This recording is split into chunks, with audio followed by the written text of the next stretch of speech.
Okay, so you're very welcome here. It's a great honor for me to be able to welcome this distinguished group here to talk about Thomism and Economics.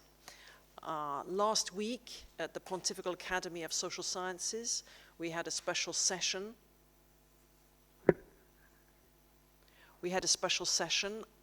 Looking at the social sciences in dialogue with the thought of St. Thomas. It was connected with the death of St. Thomas, the Dies Natalis, last Thursday in Fossa Nova. We were able to be there. And so that gives you an indication of the importance from the point of view of the Church, of this kind of dialogue between the thought of the great theologian or in the history of the Church, extremely important, of course, for our university and this modern topic of economics. But it's also important for the discipline of economics, especially after the financial crisis. You know, I can certainly, speaking about myself, say that before the financial crisis, nobody in mainstream economics was interested in anything someone like me had to say. After financial crisis, you start getting invited to all big important places, and you're still saying exactly the same things you were saying before, but the people who you're speaking to have changed. You know, they suddenly have become interested because of the big crisis that economics went into as a result of those events. It's also, I'm happy to say, the 50th anniversary this year of the founding of the Faculty of Social Sciences in this university on the initiative of Pius XII. The university started courses on social questions because Pius XII asked the Angelicum to start teaching the students about modern social problems. And the faculty was born 20 years or so later in 1974. And so this dialogue between the tradition of the order, the Dominican order, Thomism, and an important social science like economics is a really crucial part of our life. So it's a great thing for us to be able to have a meeting like this in our 50th anniversary year. So without further ado, I would like to introduce to you our first speaker today. This is Father Pierre Januard, who's come to us from Paris. He's done a lot of interesting work on St. Thomas's thought on economics, which he will start to share with us in his talk.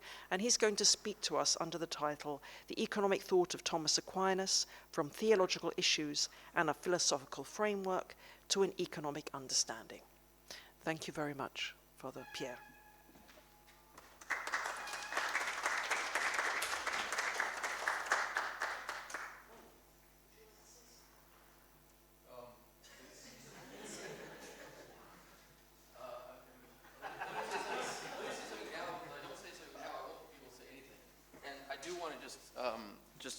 Excuse me, I think people know I'm the rector, but in case you have never met me and you're therefore probably blessed, I'm here in my ceremonial capacity. But I do want to say briefly, I want to thank Sister Helen for organizing this, and also thank the speakers and interveners for being present, because this is such a wonderful example of the power of the Thomistic tradition and the Dominican intellectual tradition to think in an interdisciplinary way.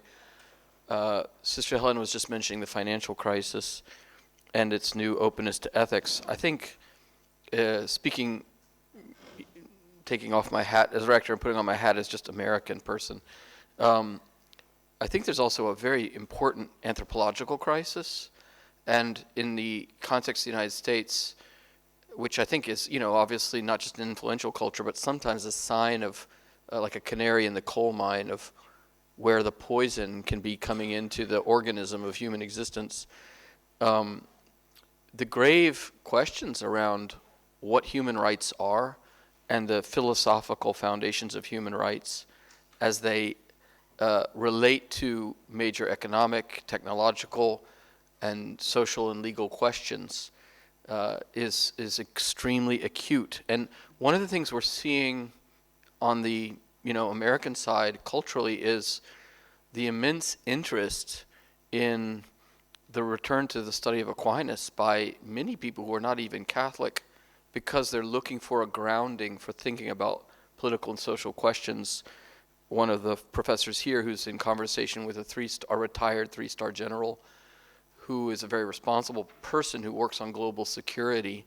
The person in question is not a Catholic and has a very high academic post at Stanford, influencing reflection on world affairs, is running a seminar on Aquinas' theories about human dignity for international conversations, because he sees that in thinking about just warfare, modern technology, human rights, contemporary politics, people need a deeper grounding in a philosophical conception of human nature.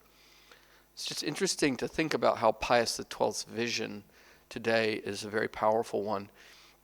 So without further ado, having thanked everyone, I will now not interrupt Father Pierre, who I'm very grateful for his being here, and I will sit in the corner and listen and then rudely leave in 10 minutes because I have to go do something else. But I'm sorry I can't be more available.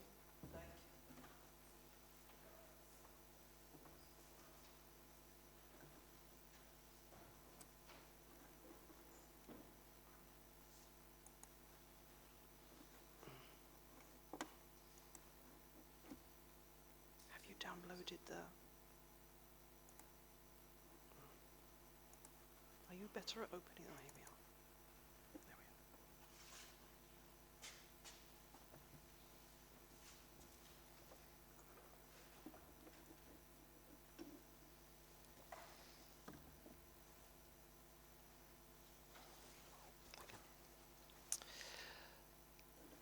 So good afternoon, everyone. I'm very happy to be here. Thank you for your invitation. I am delighted to be with you today and to talk about the economic thought of Thomas Aquinas. I would just put the PowerPoint like that. Okay. Yeah. It's an important subject in the history of economic thought and in economic and business ethics. But it's interesting to be in dialogue with economists, but also with philosophers and theologians, and I'm happy here to be able to talk with theologians and philosophers about the economic thought of Thomas Aquinas. I think it will be very interesting to be able to discuss between all of point of view. So, first of all, as you know, Thomas Aquinas wrote in the third quarter of the 13th century, and his economic contribution represents only a very small part of his work, but remains the most important economic contribution in the Middle Ages in terms of both size and posterity. However, this contribution is part of a series of texts 100 years before him. We should note the contribution of Peter Lombard in his sentences and of the decree of Gratian. Then, at the beginning of the 13th century, the texts of Robert of Courson and William of Auxerre on usury. Finally, the contribution of Albert the Great, Aquinas' master, is modest in size, but very important. Whereas Albert remains fairly traditional on usury, and it is Thomas who takes a step forward. On the other hand, on the activity of merchants and the notion of price, I think that it is really Albert who is the most innovative, and that in the end, Thomas will mainly draw on the position of his master. Finally, we note a text by a disciple of Aquinas, Gilles of Lessing, again on usury, which will take us a new level. And then, the beginning of the 14th century, in terms of economic thought, will be mainly Franciscan, again, mostly on usury. So, economic issues in Aquinas' works. If we look at Aquinas' economic text, we can see that they can be grouped into two main stages: the early works and the mature works. Like any young theologian, Aquinas wrote a commentary on the sentences of Peter Lombard, since this was the theology textbook of the time, and the commentary was the basis for becoming bachelor in sententiary bachelor, we can say, perhaps a bit like a master's degree in theology at the time. And the commentary includes an article on the activity of merchants and an article on interest-bearing loans. Aquinas then wrote a short letter on forward buying and selling, de optione et vendizione et tempus, and it is about Italian merchants coming to the fair of Lagny next to Paris in France, and the question is that is it usury to sell forward, and at what price? Then there is an economic passage on local supplies and the arrival of merchants in De Regno, Aquinas' political text. Finally, in the last years of his life, there are several texts, in particular the two main ones, the questions 77 and 78 of the Secunda Secundae of the Summa Theologiae. Question 77 is on the commercial fraud and just price, and question 78 on usury. Sorry, not yet. So to this we must add three texts which are spiritual and theological and not on economic subjects, matters, but in which Aquinas introduces the notion of just price before using the expression for economic questions. It's interesting to note that of the 19th uses of the phrase just price, the first three do not concern economic texts. The expression appears first in the commentary of the book of Isaiah, then in the commentary on the sentences on the sacraments. And it is not until de optione et vendizione et tempus that the expression appears in relation to economic activity. And after that, it is used in about economic activity. So we are with philosophers and theologians today. So how can we explain that Aquinas goes from philosophy and theology to what we can say is now economics, called now economics? In Aquinas' works, economic issues are mainly dealt with under the virtue of justice. Economic cases are addressed in text about justice. His aim is moral. Thus, the man involved in the case is in situation of sin, but does he act fairly according to justice? His references are Aristotle, but also, and it's important because it's less well known, but also the Bible and church fathers. We have many references, many occurrences of quotations of the Bible and church fathers in economic texts of Aquinas. It is less well known but important.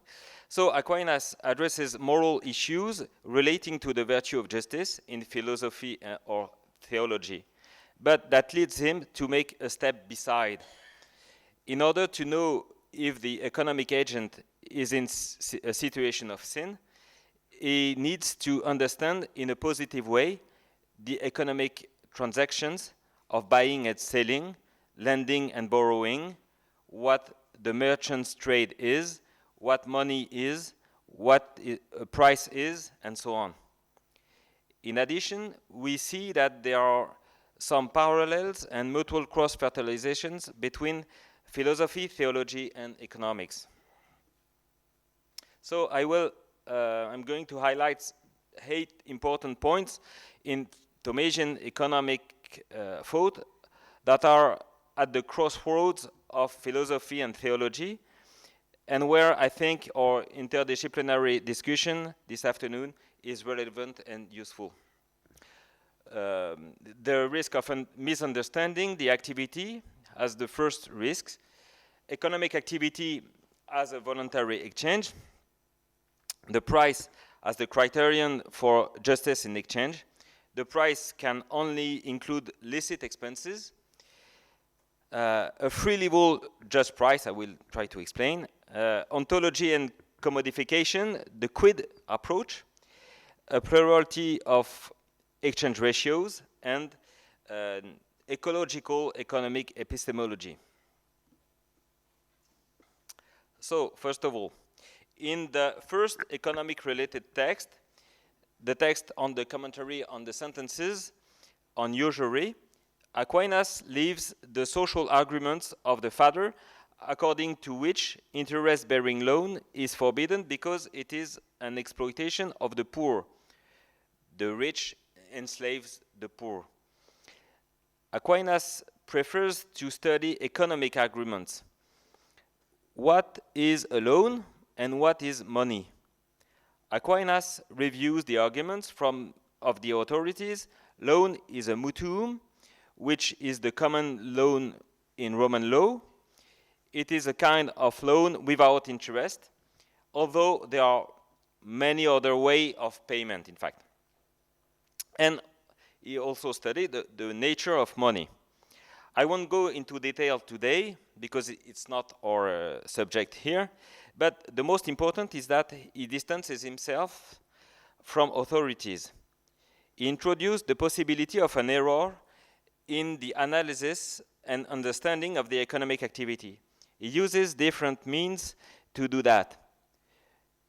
He gives 3 arguments, not 1. So none of them is crucial. Authors remain anonymous and introduced in a general way. It is said that, whereas when Aquinas gives credit to an authority, he names it. Moreover, the argument saying that money loan is a mutuum is said satis probabilis. In Latin, and satis means, like in many languages, rather, enough, quite. It's quite probable, like a student who is told that it's quite good. It's not bad, but it's not very good. In addition, probability, before probabilities calculus, is not a degree of certainty as it is in Bernoulli's Ars Conjectandi in the 18th century. Aristotle and Aquinas make a distinction of nature between the certain, apodictic knowledge by demonstrative means, and the probable, persuasive knowledge by a set of arguments. So, satis probabilis says only one thing, that is not certain. Aquinas' first economic text therefore introduces on the most important economic subject of the time, usury, a doubt about our understanding of what this operation is. This is very important because in economics, even today, we find it very difficult to take into account the risk of error. Not an error in the data, a bad statistic, but a mistake in understanding the mechanism. The second point I would like to address in order to continue our epistemological journey is the delimitation of what corresponds to what we today call economics. Aquinas broke new ground at the end of his life in his Summa Theologiae. In his early works, there is no unified view of economic activity, trade and lending, scattered throughout Aquinas' works. The common distinction is between economia, natural exchanges, and crematistic, the activity of merchants. What he says is propter lucrum, for the gain. His approach is still focused on the social reputation of the agents.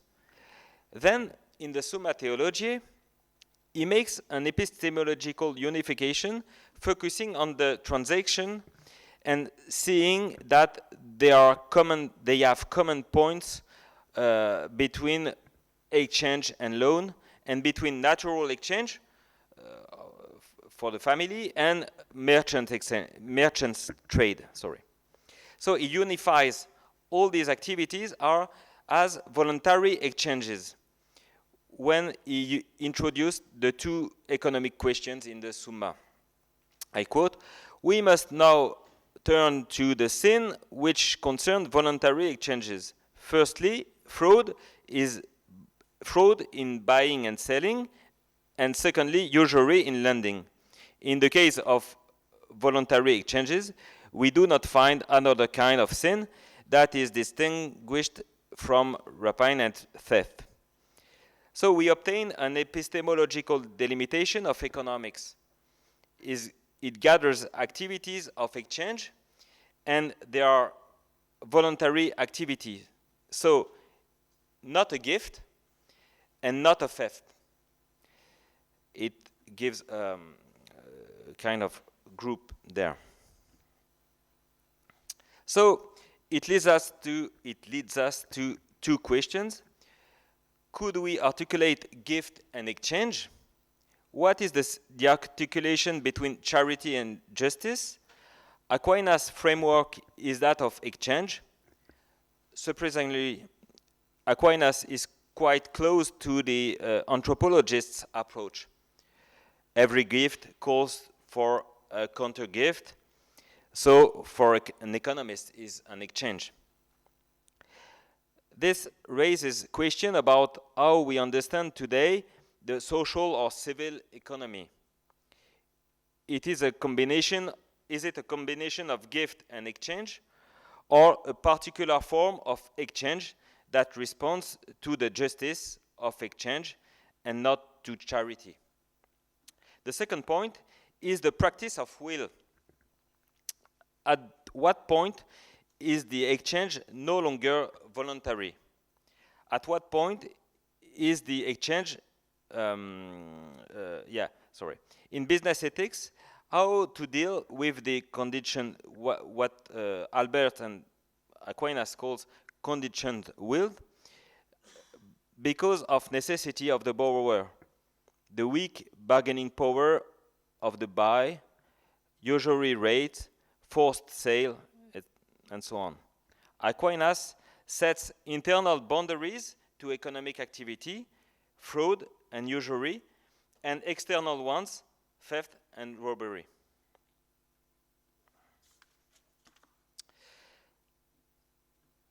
Aquinas seeks to know if the agent is in situation of sin. But he has got a problem. He doesn't know the intention of the agent, what the agent has in his mind. So intention remains hidden, so he seeks a visible and objective criterion of the justice of the exchange. Price gradually becomes the criterion of justice. What is a price? For Aquinas, in the commentary on the sentences, he gives the definition. The price of a purchase is given as a measure equivalent to what is purchased. It is an equality of values. Commutative justice is principaliter equalitas rei. Just price, equality of values, is the common rule, but principaliter opens the door for limit cases with different exchange ratio, but these different exchange ratio are always linked to the price. If we continue to explore the question of price, we can look at the third chapter of the small text, De Optione et Venditione ad Tempus. The text is just 1 or 2 pages, in fact, with 4 small chapters. De Optione is sometimes used by economists or historians of economic ideas about the price and the market.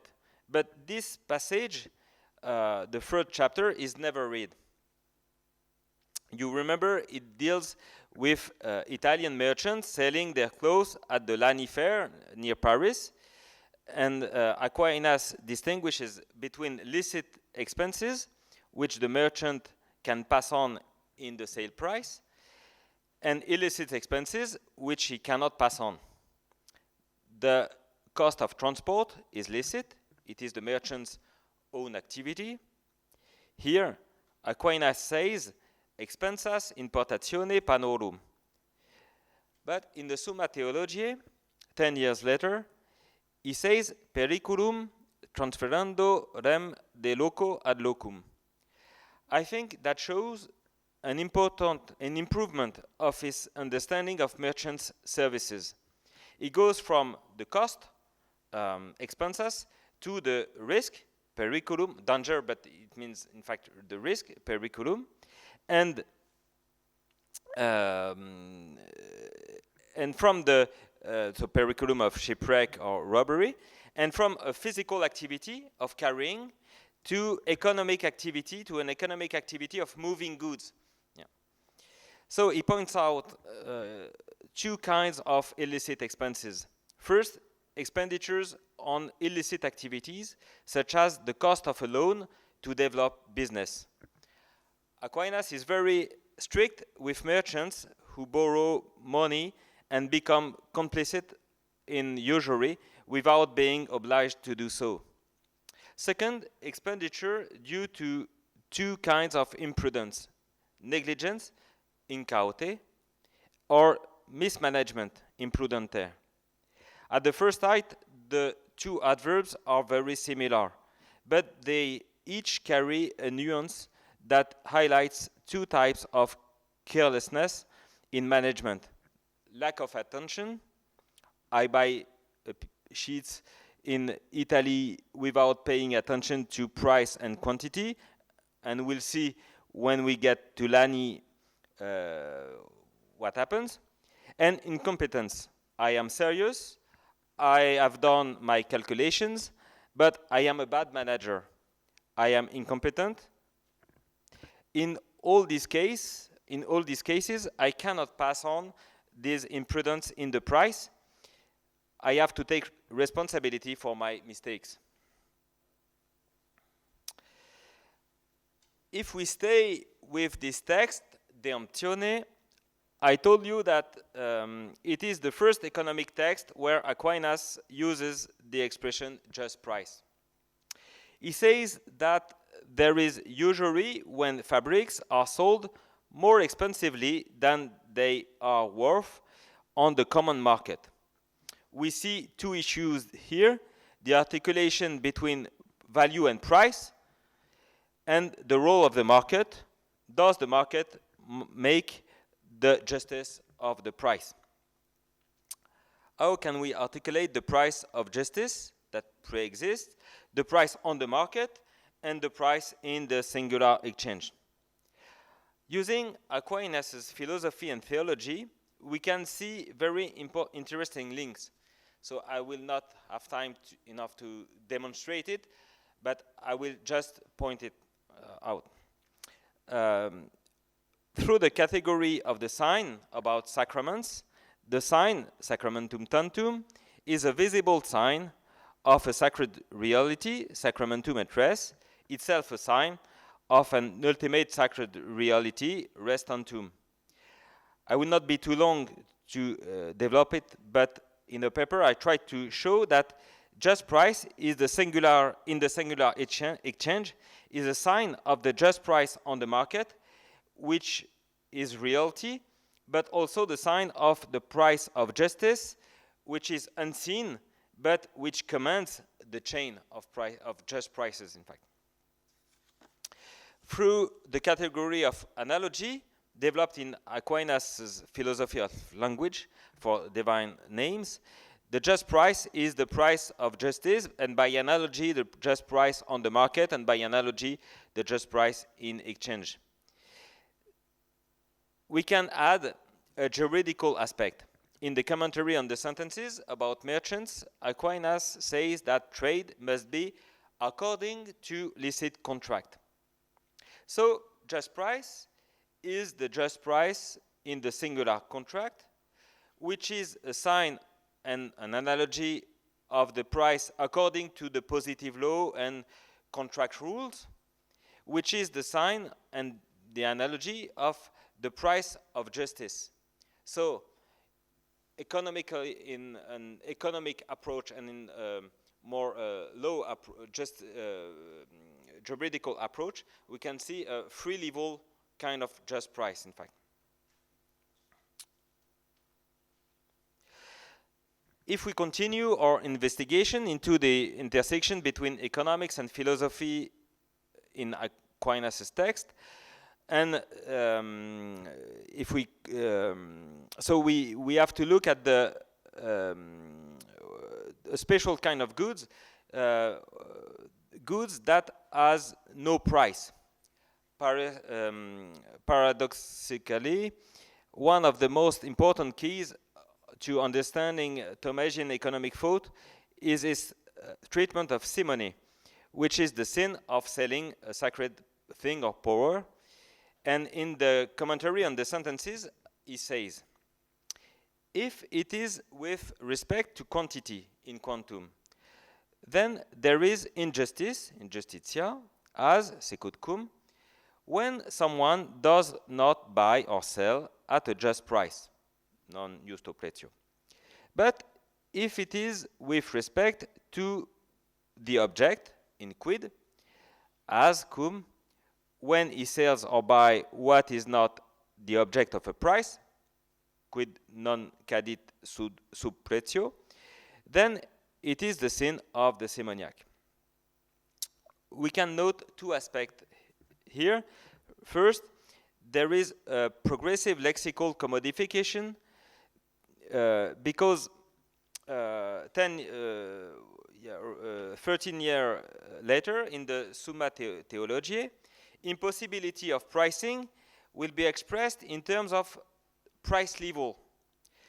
I quote, a spiritual thing cannot be compensated for by an earthly price. It is more precious than all riches, cunctis opibus. Or the gospel cannot be sold. That would be selling a great thing for a very low price. We find the same thing about the free man. The person of a free man surpasses all pecuniary estimations. So the possibility of having a price becomes the possibility of having a fair level of price. The second point, which is the most important key in order to understand Aquinas' economic thought, I think so, is the importance of the quid, the nature of the good exchanged. The quid commands the exchangeability, I would say, because it's more than just trade, exchangeability of the good and the condition of exchange. Is the good exchangeable according to a price or to another kind of exchange ratio? Aquinas adopts an ontological approach to exchange. It is not the social reputation or the job of the agents or even their intention that determines the justice of the exchange, but the nature of the good that is exchanged. It's quid. This leads to the next point. Since some goods do not have a price, how can we treat them so that they can be included in as a limit case in the exchange? The very first occurrence of just price in Aquinas' work is very enlightening. Aquinas comments Isaiah 55 verse 1. This is paradoxical because it is the biblical text that seems most paradigmatic of giving. Come buy without money, says the Lord. until the 13th century, this text is understood as a gift, as the expression of a gift. But Aquinas comments, "Come, buy, take as if you were buying, even without money, which is," I quote Aquinas, "which is less than the just price." Less than the just price. So he introduces the term just price and a quantitative dimension. So it put it in the framework of exchange, in fact, not a gift. He does not elaborate on this here, but when he comments on this text again in his later commentaries on Matthew and John, he clearly placed himself in the logic of exchange, and he specified that we owe study and eloquence to God, commenting this verse. So study and eloquence, we have to give it to God. So for a Dominican, it seems quite relevant, in fact. But but we have, in fact, we have a problem. We cannot pay to God an equal value for what He gives to us. So the exchange ratio is less than the just price, but God cannot be unjust. So the just exchange ratio is not a price, meaning an exchange of equal values. There is another exchange ratio according to other criteria of justice. The currency must be available, so eloquence or study, we have it, we can try to pay with it. I use the term pay, you understand what I mean. But so the currency must be available and the amount of the counterpart must be affordable. So we can give a little bit of studies, a little bit of eloquence, but it's almost nothing compared to what God gives. So, in fact, Super Isaiah 55, verse 1 is very useful in economics because it introduces the possibility of different kinds of exchange, not gift, with different ratios. It allows Aquinas to take into account many limit cases with a kind of price, which is not a price, calculated according to other criteria. This is the case of the lawyer or the medical doctor. The remuneration of the lawyer, advocatus, and the doctor, medicus, must be moderate, taking into account, I quote, taking into account the personal condition of their clients, the case handled, the work, and the customs of the country. So it's quite a complex equations, in fact. This is also the case for the compensation for the lender.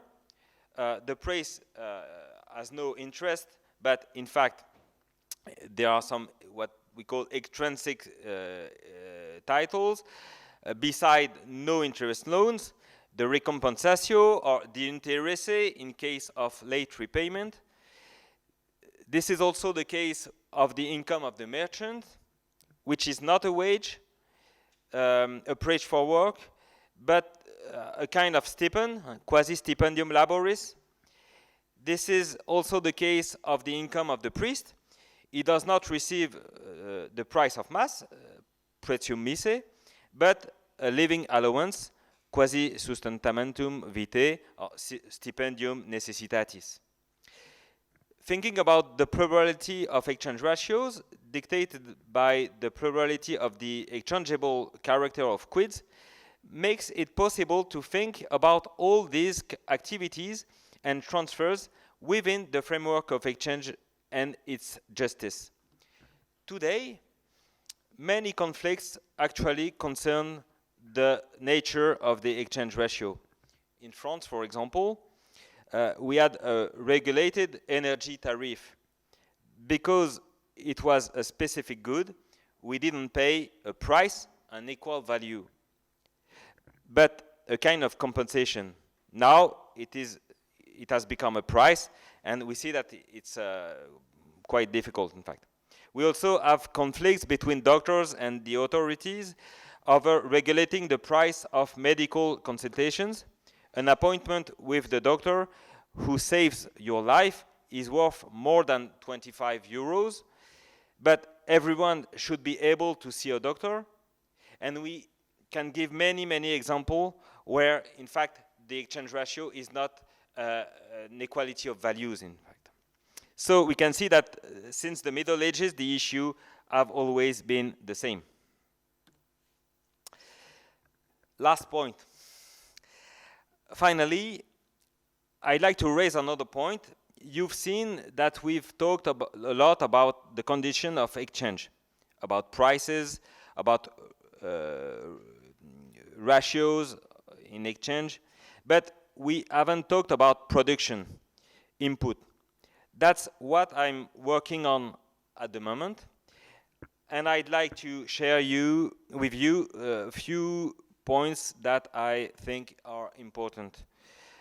I will be relying on the economic part of Aquinas' political work, De Regno. It's in the part of the De Regno about the merchants. Aquinas discusses the two sources of supply: local production, local input, and the arrival of foreign merchants. He points out that need for trade. He points out the need for trade to provide supplies because a region cannot produce everything. But he prefers local production because of transport risks, war, and the various difficulties of the road, he says, and social and cultural risk engendered by the presence of foreign merchants, the frequentation of foreigners brought up according to different laws and customs, or also in the city, everything become venal. He has a negative view of merchants who lead a life of pleasure, contrary to military life and the defense of the city. And trade gave rise to gatherings and sedition. So he prefers local production. Sorry. But this text brings something more fundamental and useful to address today's economic issue, I think. This aspect in Aquinas' thought is very important because medievalists and economists alike are still marked by the criticism made by Lynn White in 1967. White holds medieval thought about man and nature responsible for the ecological disaster. So let's see. Aquinas insisted on exchange, and the work of craftsmen are always presented for the exchange that it enabled.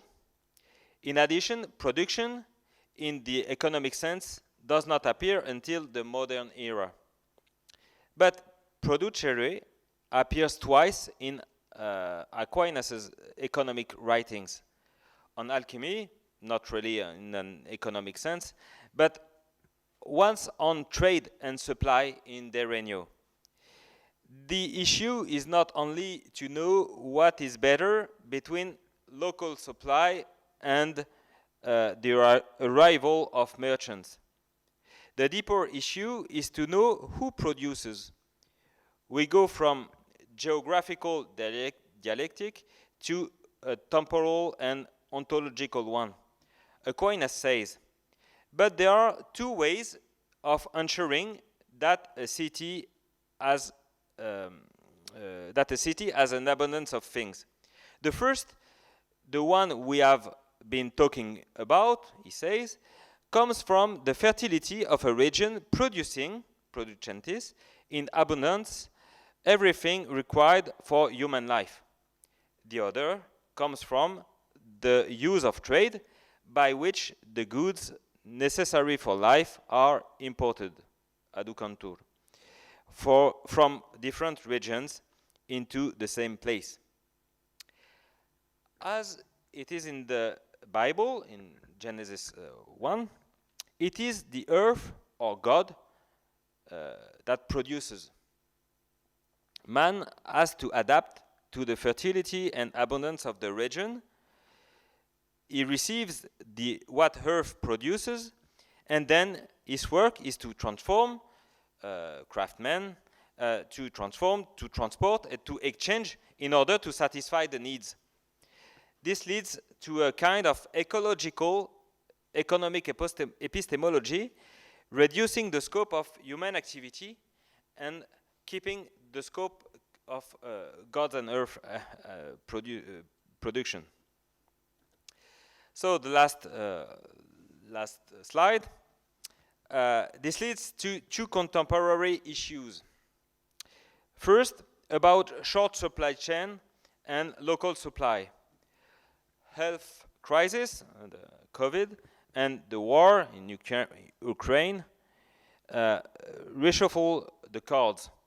After a kind of happy globalization, there is renewed need to secure supplies, energy, food, even armaments, and to have less external dependence. Aquinas' praise for a short supply chain from farmer to consumer, although his motivation is not to avoid transport pollution, of course, at his time, and danger of cultural standardization through international trade, cultural hegemony, fashion, big brands, etc. Danger to see a society where everything is venal. We keep the same questions today. However, unlike Aquinas' time and the era of the great fairs, for example at Lani, today consumerism is not seen, is no more seen as a social, is seen more as a social anesthetic than as a risk of sedation. The second point, the last one, is that it is the earth that produces. It is not a question of only of economics.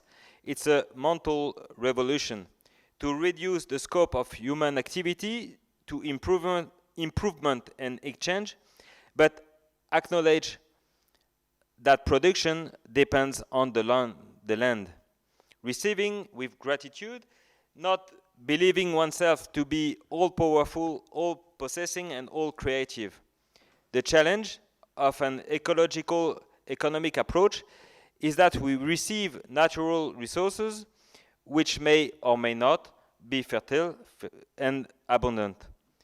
Man's role is to receive production and exchange it to satisfy his needs. Thank you very much for your attention.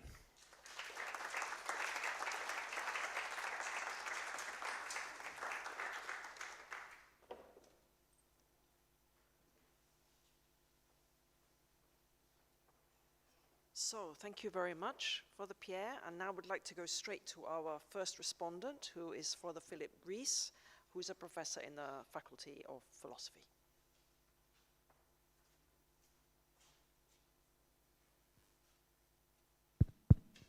Got me? Okay.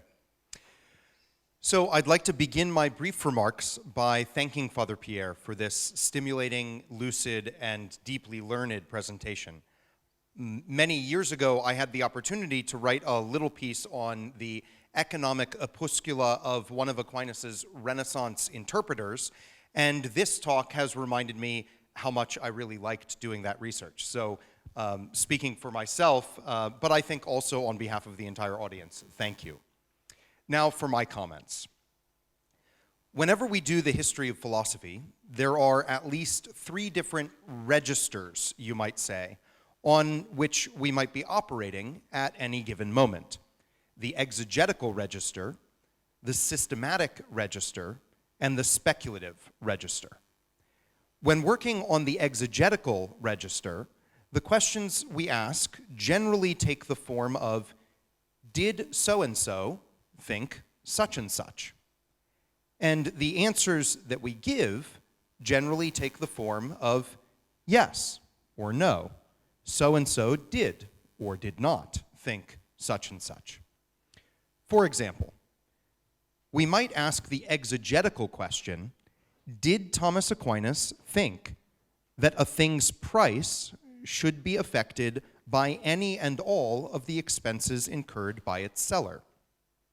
And then we might go on to give the exegetical answer. No, Thomas Aquinas distinguished between licit and illicit expenses and held that only licit expenses should affect something's price. When working on the systematic register, the questions we ask generally take a different form that goes like this. Should so-and-so have thought such and such? And the answers that we give generally take the form of yes or no. Given so-and-so's more basic commitments, so-and-so should or should not have thought such and such. For example, we might ask the systematic question, should Thomas Aquinas have thought that a thing's price can be affected by any and all of the expenses incurred by the seller? And we might go on to give the systematic answer, no.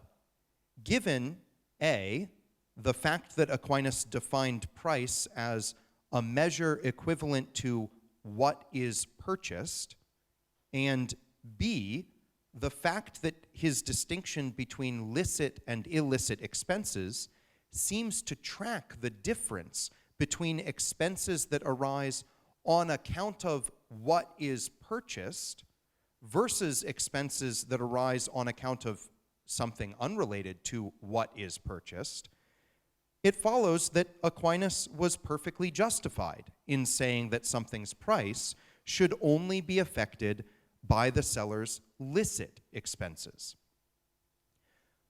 When working on the speculative register, the questions we ask generally take the form of, is what so-and-so said about such and such true?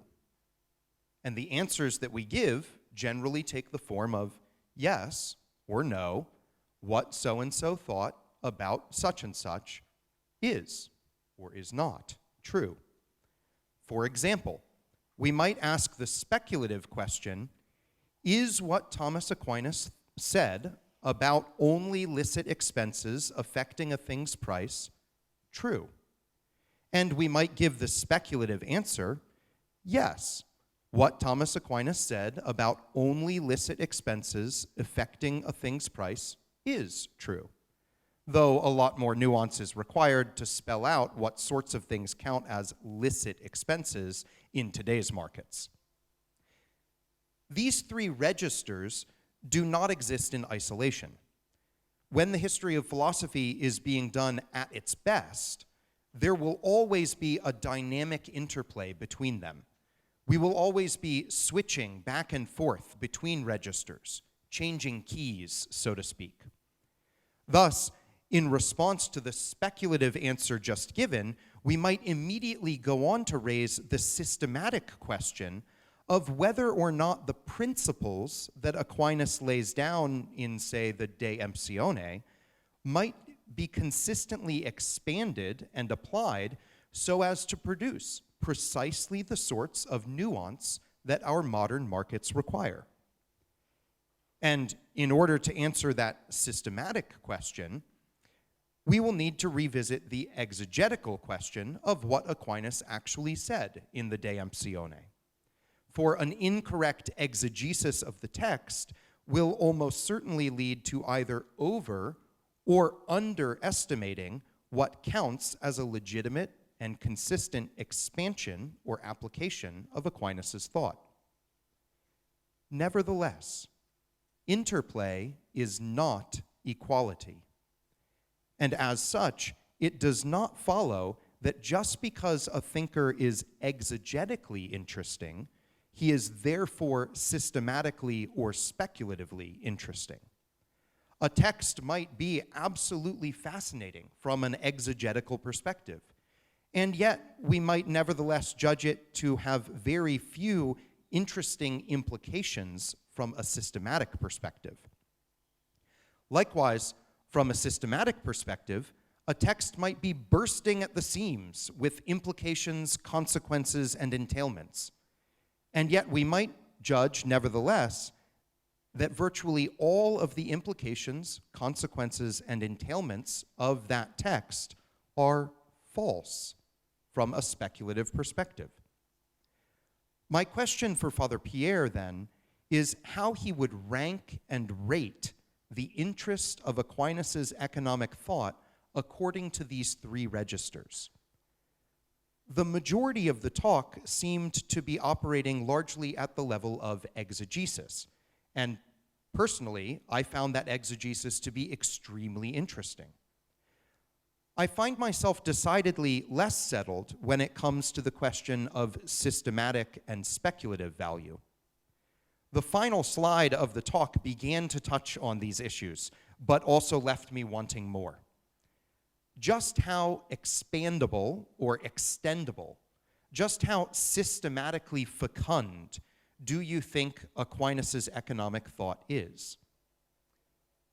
Do you find him laying down basic principles that could potentially address most, if not all, of the important economic questions that we raise today? Or is his contribution more limited, providing us with principles for thinking through some areas of economic inquiry while leaving others entirely unexplored? Likewise, how much value do you think there is in Aquinas' economic thought from a speculative perspective? How much truth do you find in it? Or, to ask the same question from the opposite angle, do you think there are things that Aquinas simply gets wrong in his economic thought? If so, what are those things, and why do you think he gets them wrong? I recognize that these are big questions, and so in some respect, unfair questions. But I also don't care. If you have answers, I want to hear them. And I suspect that at least some of the folks in the audience will too. So with that, I'll stop. I'll thank you again for the talk, and I'll thank you for listening to my ramblings.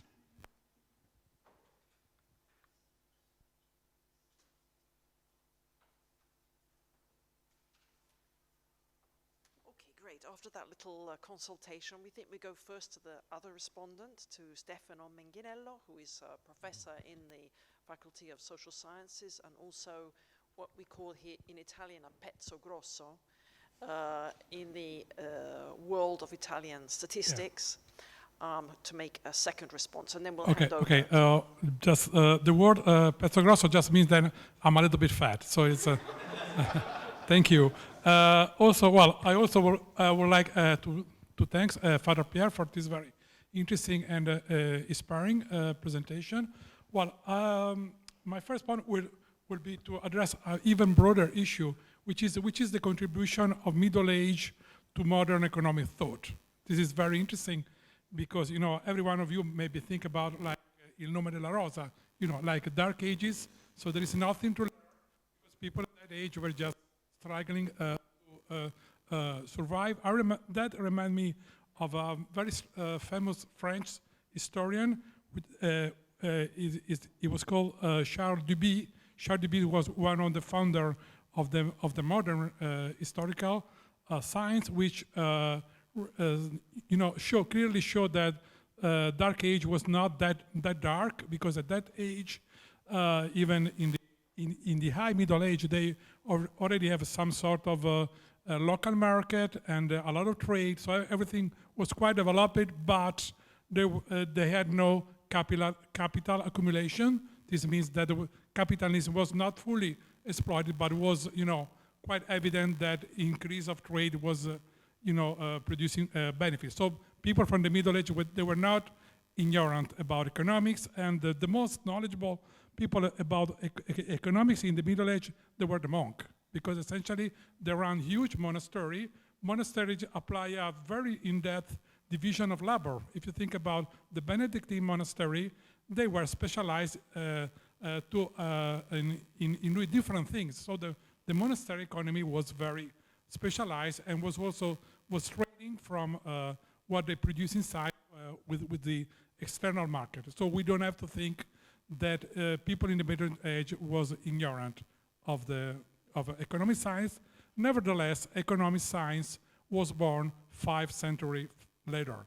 So I think it is a bit, from an epistemologic point of view, you are rereading St. Thomas looking for modern economic term, and you find them. Okay, so you are good and you are very, very, very smart. But I think that, is it the right way to go? Because essentially you are looking for modern economic term in an ancient book. We know that Summa Theologica you can find everything, but but I think that possibly we should also try to go the other way around, which will be my conclusion. My conclusion will be, I don't really care, as Father said, how much of economic term you find in St. Thomas Aquinas, but I care more how much of St. Thomas Aquinas is needed today outside of the boundary of the economic terminology. Because, today we speak about dignity, we speak about human right, and you have a wealth of knowledge in Thomas Aquinas, which is, not strictly connected with economic term, but it can be, very, even more useful. But then going down to your presentation, well, I think that basically, we said that Thomas Aquinas was not, start thinking about economics from a very metaphysical, philosophical point of view, while other people, other monks in the Middle Age, they start doing the accounting. Modern accounting was founded by an Italian monk, because this monk wanted to know better about expenses, and so his approach was very, I would say, philosophical. And you also focus on the term of a just price. Just price is a typical Middle Age question.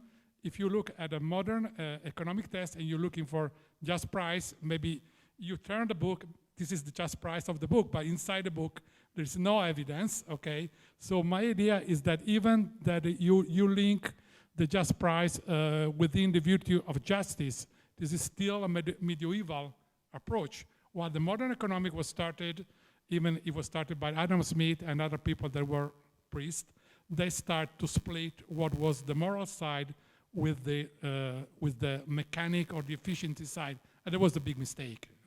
That was a sin. The original sin of economics was to split the moral side with the other side. So in the modern economic, price just works. We don't care, if the price is just or not until very late. Now we realize that price does not include environmental impact, social impact, and we start thinking about externalities, which is a big contribution. So I think that we are back to the discussion to the just price with a different approach. And in your presentation, when you were speaking about production, you said that production starts from the land, but it's not only using the land, it's also trading. I think this is very modern. So in St. Thomas' contribution, thinking that you as a man, you are free, you're an intellectual, so you have a brain, so you don't only have to think about the connection between production and land, which in my idea is a circular economy, which is very interesting, but also trade. It is is another option. Is an option of freedom. If your land is not good for you, you can move. And in the United States, is a huge history of migration, because they use the land and they go somewhere else.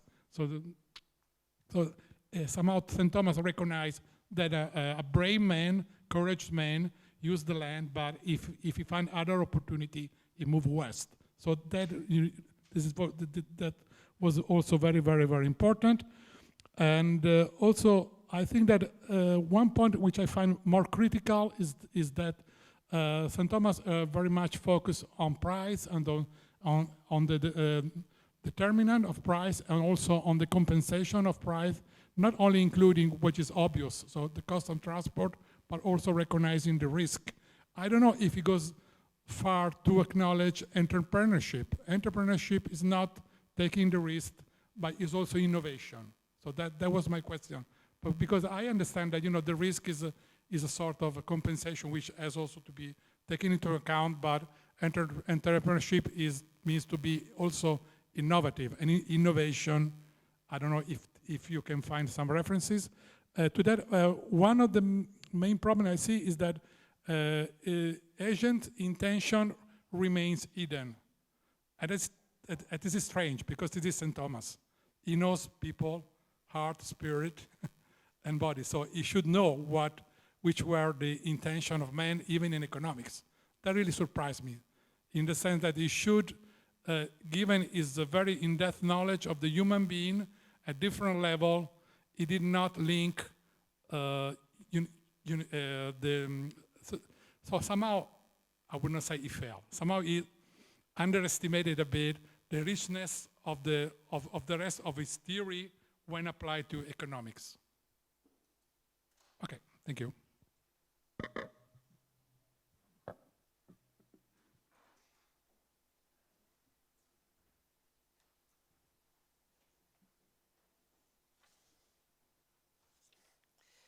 So thank you very much for your comments. It opens many paths for further studies. First, Father. In fact, my way is that I work as an historian of economic thought. So I try to see during the ages how people understood economic activity. Now, I have two starting points. I am an historian of economic thought, and my way was to study positively the text of Aquinas, not as a normative content, but doubly positively. I study positively Aquinas as he studies positively economic activities. Of course, his target, his aim is moral, to say if there is a sin or not. But to do so, he has to make a step beside to understand the mechanism, understand the operation. And that's what I wanted to do in my PhD, and now, for 2 years, I've done this. And as an historian of economics, I want to see step by step how, from the antiquity, the first centuries to the Middle Ages to the modern era and up to now, how step by step we have understood economic mechanism. So that I'm not in a speculative way. Now I try to do it as an economist, and for today, and for example about the different kind of exchange ratios. It opened some paths to me to see that today's, I think it's enlightening many questions now.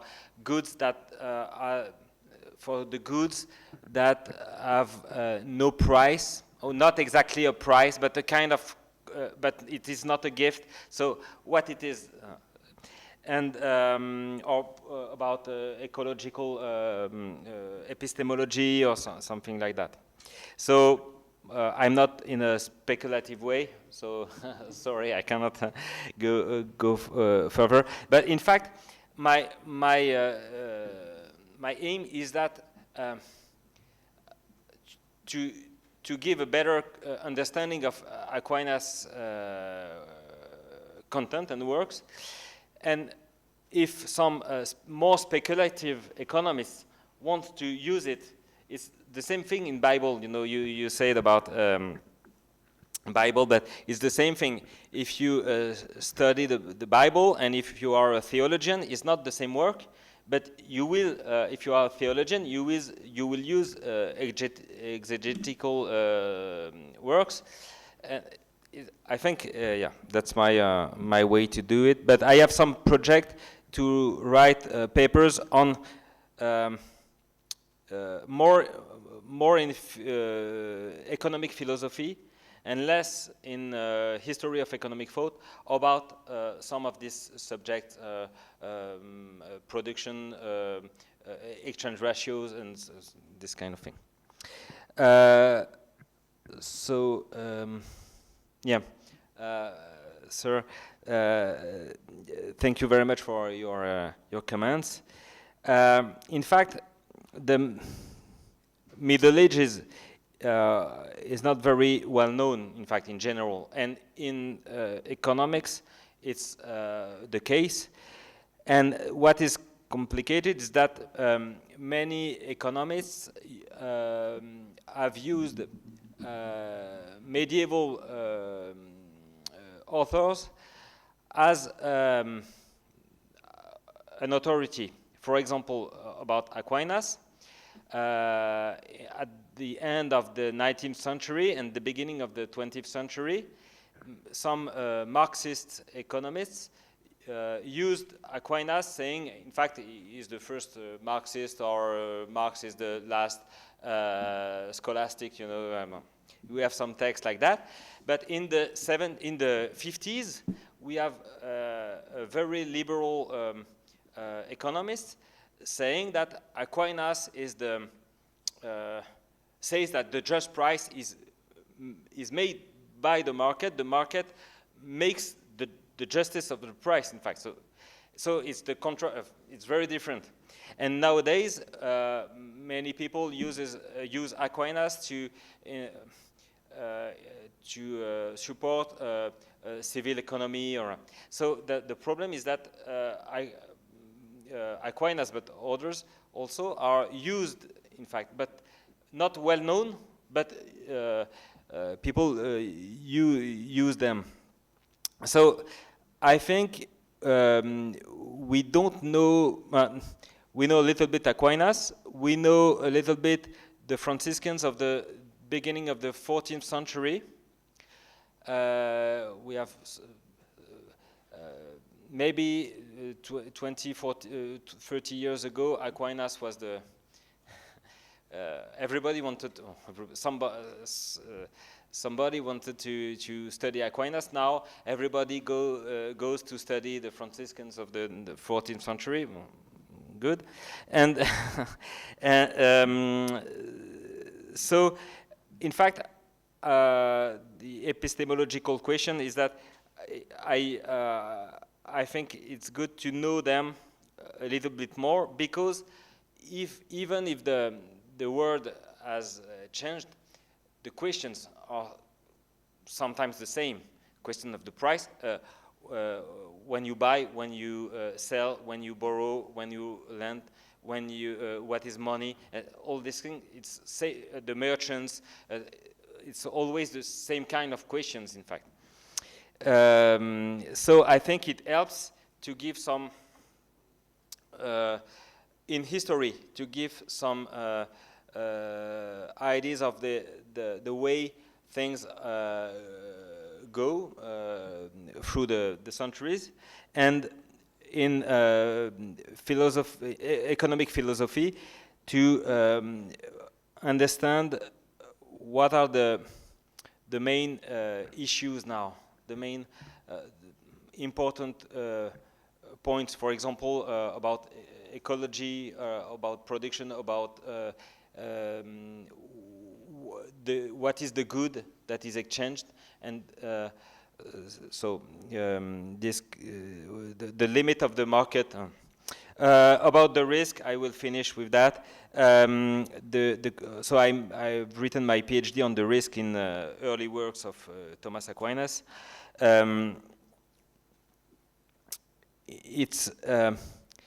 He doesn't talk about much about entrepreneurship, but in fact the risk is there is no vocabulary lexicon about risk, but in fact he uses probability, he uses danger, the danger, and also sorry, I forgot some words around the risk, in fact. and we can interpret it, translate it as a kind of expression of the risk. I try to do it with the merchant from, importazione panorum and what he says later. And so about the intention, but the question of entrepreneurship is a really good question, because I've written a paper about production and its financing, and in fact it's a problem about the finance. How do you finance production ex ante if you cannot borrow money? So he says there is another system, is the societas, a kind of shares. You buy shares, but in fact there is a lack of money at the beginning, so you need money to start. So that's what the Franciscans at the beginning of the 14th century will understand a little bit more, I think so. And about the intention, when you buy something, he gives the example about when you buy something with a default, with a broken thing, should you, if you sell it, should you tell the buyer that there is a problem with the thing? And it's quite funny, because he says something that is very strange for an economist. So we don't like information asymmetry, in fact, in economics. But in fact, he says that sometimes you don't have to tell, because if you tell that there is a problem, you have to make the price lower. But you don't have to tell the problem, because if you tell the problem, the buyer will ask for a lower price, in fact, and the price will not be just, because it's too low. He will use his bargaining power to. So that's the first thing. And about the intention, yeah, when you buy something, you don't know if the seller wants to be just or not, in fact. And so that's why the price is useful, to have a visible criterion.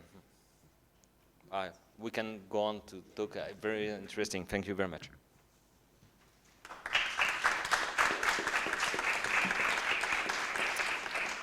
So now, without further ado, we will move now to our second main speaker, Father Albino Barrera, who will talk to us about Homo Thomisticus and Homo Economicus on economic freedom.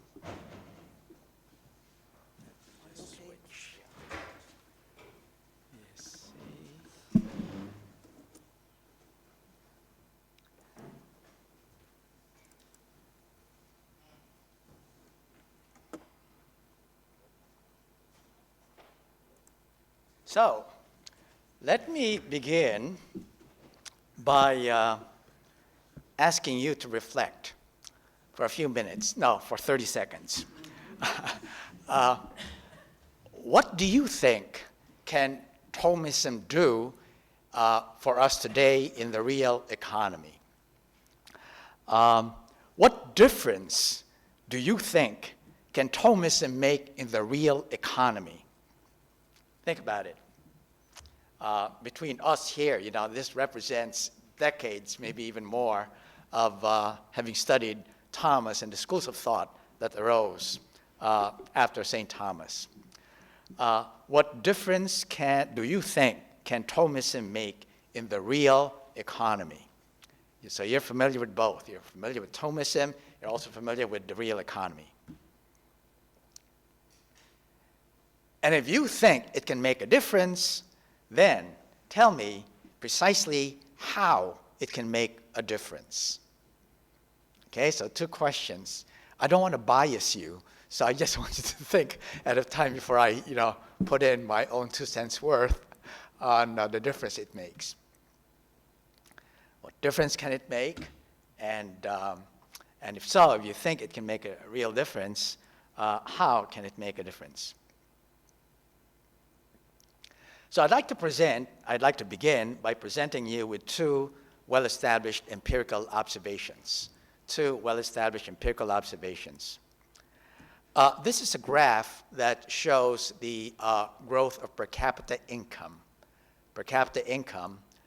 So that is total GDP divided by the population in world history. And so the x-axis would be the time, the years, and then the y-axis would be the world GDP per capita in 1990 dollars. So these are real. So, you're taking out inflation. So you can't say that, it's going up because of inflation. These are in real terms. And so that's the y-axis. It's GDP per capita in 1990 dollars. And so you can see that there's an inflection point. The inflection point is sometime around the Industrial Revolution. So before 1800, Industrial Revolution, give or take a few decades, would be about 1750, depending on the author you read. But you will see that, good grief, there is an inflection point in terms of the rise of per capita GDP from 1800s onwards. So you know that this is already the modern economy, the modern industrial economy.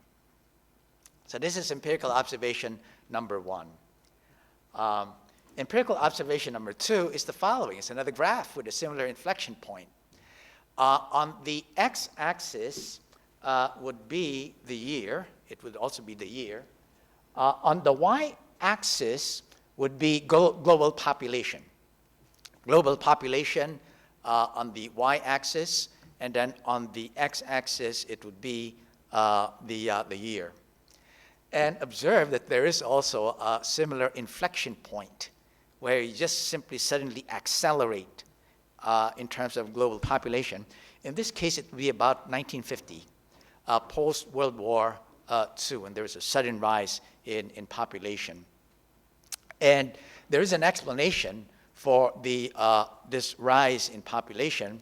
You already see the effect of what is called the demographic transition where, as countries become wealthier, what you see is that the population would start having a decline in the death rates because of the improvement in medical care. And then the birth rate will not decline as quickly, but eventually will also decline. So in the meanwhile, you will actually see the rise in population growth. So that may be one explanation for this. And the other explanation, of course, is that we see the development of science and technology and modern medical care. So this explains why it is a remarkable, it's only a partial explanation, why there is a remarkable rise starting from the 1950s in terms of the population. Now, let me combine the two observations. First, I'm going to put them side by side. First, we have the rise in per capita GDP on the first graph. Second graph is the population growth. If you combine both, guess what you can actually arrive at. You combine both. Combine the increase in per capita GDP, and then combine it with the rise in population growth. And what I propose is that you have the biggest population ever at the highest per capita income ever in human history, in what we've seen maybe in the past 50 years. So these are just, two empirical observations that you can make, that these are very high per capita GDP rates, and observe that they are very high GDP per capita rates, even at a very high population growth rate. Now, this is not even to mention. What is not obvious here is the longer life expectancy, not immediately apparent, longer life expectancy on average. And you see a drastic improvement in the material conditions of life on average, for the vast majority of people, relative to other periods in human history. And one measure, quick and dirty way of showing the improvement is to observe that people need to expend less hours of labor to secure food, clothing, shelter, and other basic needs. If you take a look at just the progression of history in terms of how do you measure real tangible improvement, people need to work less to secure food, clothing, shelter, medical care relative to other periods in human history. So we see clearly science and technology played pivotal roles in such dual advance, but I propose that even science and technology themselves grew exponentially because of the environment afforded by the marketplace and its freedom of action. So in the Industrial Revolution, what we see, Adam Smith, 1776, writing in reaction to mercantilism. Mercantilism is an ideology where you try to accumulate as much gold as you can because that buys a bigger army relative to your neighbor. And so they were restricting imports and regulating, the manufacture of goods so that they're able to sell overseas. So it was really a heavily regulated economic life. And of course, Adam Smith was writing in reaction to that, where he was lauding the butcher, the baker, the brewer, pursuing their selfish interest, but in the process, ensuring the provisions are available to the rest of the community. And so that's an example right there, where you let people pursue their private initiative. Unleash private initiative, and you will be able to see some good redound back to the rest of the community. And so what we see here in what Adam Smith had observed is what you see here is that there are wide sphere of autonomy. There's a wide sphere of autonomy accorded to the butcher, the baker, the brewer by laissez-faire capitalism relative to mercantilism. The importance of freedom of action. So I'm trying to make a case here. Now, I want to present you with another graph. This one may be a little more contentious. So I just want to alert you the source of this, because depending on your political philosophy, you may not necessarily accept their results at face value. So this is from the Heritage Foundation. And what they do is they come up with an index of economic freedom based on 4 criteria: rule of law, government size, regulatory efficiency, open markets. So they try to measure and assign an index to each country and their economic freedom. How much freedom of action do your people have? And then they plot this against their income, GDP income. And so they plot it, and they're able to get this graph. So on the x-axis would be their index of economic freedom. As you go further to my right, what you have is a greater economic freedom, and then the y-axis would essentially be your per capita GDP. And so they actually see an upward sloping curve, which means to say that there's a positive relationship, that countries that actually accord better economic freedom for their citizens would actually enjoy a higher GDP. Now, I'm not going to be an apologist for the market, but at least if you really take a look at it, there is something to be said. There is something to be said, because if you take a look at the list, countries that are really at the cutting edge of the advanced countries, they will be the ones that are able to provide for a lot of economic freedom. Now, one word of caution. I am not in any way claiming causation in advancing these observations. I'm not claiming causation. I am not saying that, freedom of action would actually lead to a rise in economic freedom. All I am saying here, all I'm pointing out is that there is a correlation, because there is a lot more empirical work that will have to be done if you really want to show that there is causation from freedom of action to economic growth. That can be done, and it's not difficult to do that. But I haven't done that to convince you. Okay, so all I am claiming here is that there is a correlation for something for us to think about. All I am claiming here is that economic history suggests that the invisible hand, it's the potency of the invisible hand and mainstream economic policies regarding expansive freedom of action. That homo economicus, freedom of action, is about unleashing the power of private initiative. Economic growth and development are often defined in terms of widening people's choice set, meaning to say your freedom of action, what you're able to do, what you're able to choose. In fact, development has even been called as development as freedom. And so you have a wonderful book by A.K. Sen. Title is Development as Freedom. Because we know that even as you develop people's functionings and capabilities, you try to develop their functionings and capabilities precisely so that they're able to pursue their life projects.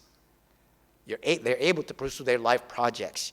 You make them capable so that they're able to enjoy an even larger sphere of autonomy in what they are able to pursue. So that would be the first set of observations. Okay, now, I cannot stop here. That wouldn't be fair to you, because I would claim that, sure, these are remarkable observations, the two empirical observations that I had presented to you. They are remarkable, but we can't stop right here, because you and I know that this is an incomplete picture of the entire story. This is incomplete. We must view this within a much larger context. These signal accomplishments must also honestly admit the price paid for such historic economic growth. I haven't mentioned anything about the price that had been paid. What has been the trade-off? What has been the trade-off? You know what? You could actually list a whole long list of the trade-off. And so common knowledge would be, take a look at the ecology. What we are handing down to the next generation in real time, we're experiencing this. But in addition to this, I think many of us here have firsthand experience of the destitution, the hunger, the illness, the illiteracy, the violence, and the many other ills that you will find beneath these two curves, these two graphs. That's the problem with using averages. It doesn't show you anything about the distribution. It doesn't show you, the standard deviation in terms of, just what kind of distribution do you have, how bad it is. And so I hope these ills show us the inadequacy of economic freedom defined merely as a freedom of action. So I hope you're able to see that, freedom, economic freedom, or freedom for that matter, cannot simply be defined as freedom of action.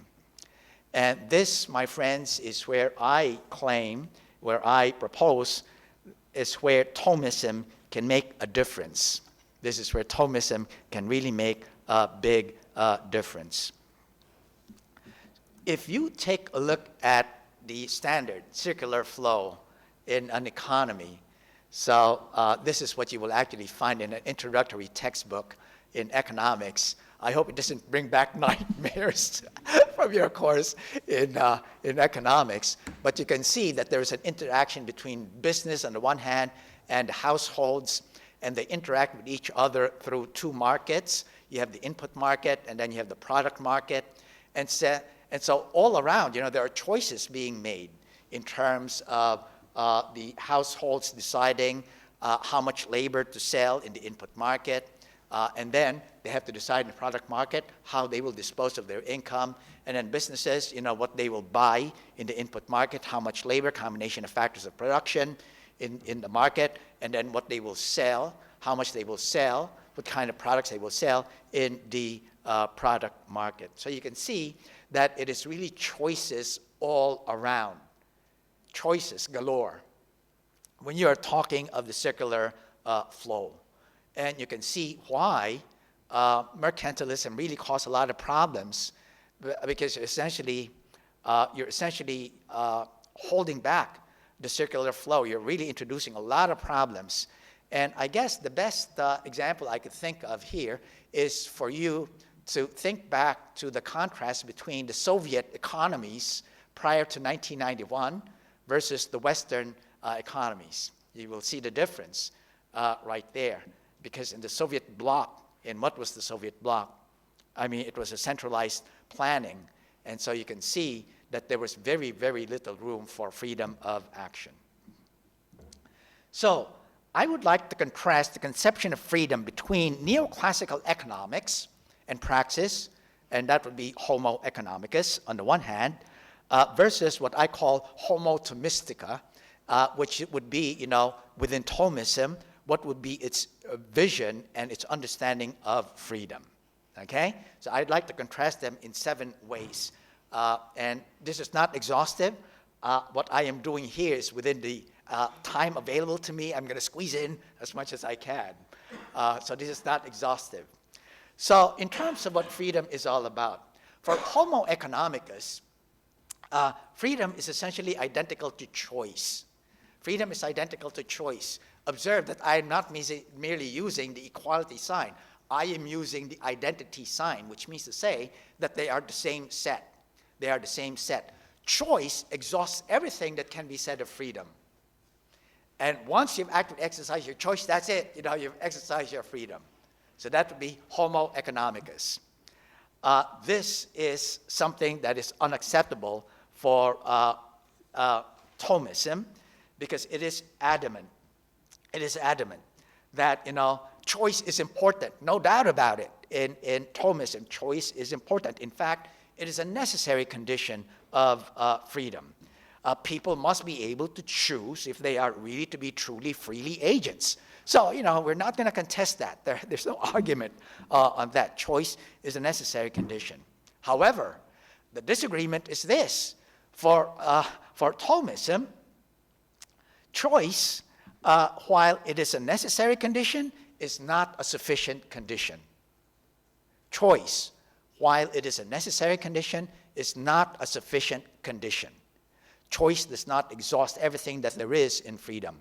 There is a lot more to freedom than mere choice. So in this case, in the case of Homo economicus, they're exactly identical. They're the same set. In Thomism, choice is merely a subset of freedom. There's a lot more to freedom. Okay? Now, what is there more? What is there in freedom besides choice? Well, hold on. We'll come back to this at the end of this presentation. Okay? I'll show you for Thomism what else is there in freedom besides choice. Let me go to the second comparison. Second comparison has to do with the strength of the claims that they're able to make, the strength of the claims of the freedom that is enjoyed by Homo economicus. In Homo economicus, they are near absolute claims, very strong claims. I am not saying that they're absolute claims because, unless you're a real hardcore libertarian, I don't think you would say that it is really absolute claim, because there are still limits. And the limits are that you recognize that you have to be within the legal and institutional infrastructure of the market, because the market does not arise in a vacuum.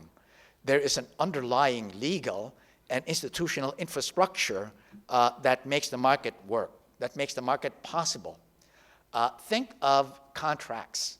Without contracts, without the enforcement of contracts, without a court system, there's no way you could ever have a market, because you know what reason is there for you to exchange if you cannot enforce contracts, okay? So while there is freedom of action, nonetheless, they do not claim that it is absolute in their claims, but they're near absolute. They're near absolute because they're really very strong, claims. Homo economicus is free to consummate whatever transactions are desired for as long as it is backed up by purchasing power. Anything can be bought or sold in the marketplace for as long as they satisfy what I had mentioned in terms of the legal and institutional preconditions of the marketplace. Hence, we have the problem of commodification. Anything can actually be bought and sold in the marketplace for as long as you satisfy the laws of the land, as in the case of commercial surrogacy. You know, you can rent a womb, or you can buy a kidney. So the problem of commodification is an example right here of the absolute claims that you would have. So as a rule of thumb, the scope of freedom accorded Homo economicus is maximized in a similar fashion as liberalism's approach to according each individual the maximum freedoms that are consistent with everybody else enjoying the same freedoms. Okay, so we'll be able to have a huge sphere of autonomy and accommodate each other. We'll have as big a sphere of autonomy as we can, and so that will be the only limit right there, in addition to the legal and institutional infrastructure. So that is why Homo economicus has really wide spheres of autonomy. In contrast, I think you can already see where I am headed. When you're talking of Thomism, you know what? When you're talking of Thomism, you can already tell that, you know, freedom is, there are limits to freedom. There are limits to freedom. It's actually far more delimited than you would find in Western liberal thought. Why is this? Why is this?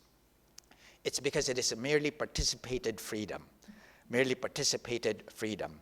So in this case, I don't really have to work hard, given that you already have a background in Thomism. I don't have to work hard in that, well, what is the basis for the claim that this is merely participated freedom? What does it mean to say that it is a participated freedom? Well, think of the following. Think of existence and the difference between the existence of God and the existence of human beings. In the case of God, it is in the nature of God to exist, right? You know, we know this, ipsum esse subsistens. It is in the nature of God to exist. Human beings, on the other hand, and other creatures as well, creatures, but including human beings, they are unable to make that claim because it is not in our nature to exist. Nonetheless, we exist, right? So these are two empirical observations. It is not in our nature to exist. We can easily prove this. You know, we have a t equal to 0. There was a time when we were not. There was a history before us. Empirical observation number 1. Empirical observation number 2 is that despite the fact that it is not in our nature to exist, guess what? We exist, right? So that's the second empirical observation. Question, how do you reconcile the two empirical observations? It can only be that this is a conferred existence, that this is a created existence, that this is a borrowed existence, that this is a participated existence in the necessary existence of the absolute being, God. Right? So this is something that is standard in Thomism. So you can see that, you know, human existence is merely participated existence. Now, there are implications to this when it comes to freedom, because it is merely participated. So let us again compare God and the human person. God's existence is absolute. That's absolute existence, necessary existence, ipsum esse subsistence. And so God can claim, I am what I will. That statement applies to God. I am what I will. It is absolute freedom to be able to say, I am what I will. Can human beings claim that? I am what I will? Well, let's think about it. I want to be in 2, 3, 4 places at the same time. I will that. I know it's not going to happen no matter how much I will it. I will not to be sleepy. It's a waste of time. It's a waste of time, absolute waste of time. 1/3 of the day gone, having to sleep. So I will not to be sleepy. Not going to happen. Why? Because of human nature. We know that, the body is not really made for this, made for that. And so clearly you can see that, human freedom is actually limited by human nature. It is limited by human nature. So, in other words, you can already see that even as we are able to exercise freedom of action, choice, nonetheless, in Thomism, it recognizes that there are limits, significant limits, far more significant than Homo economicus in terms of what the human person can or cannot do. So that would be a second major difference.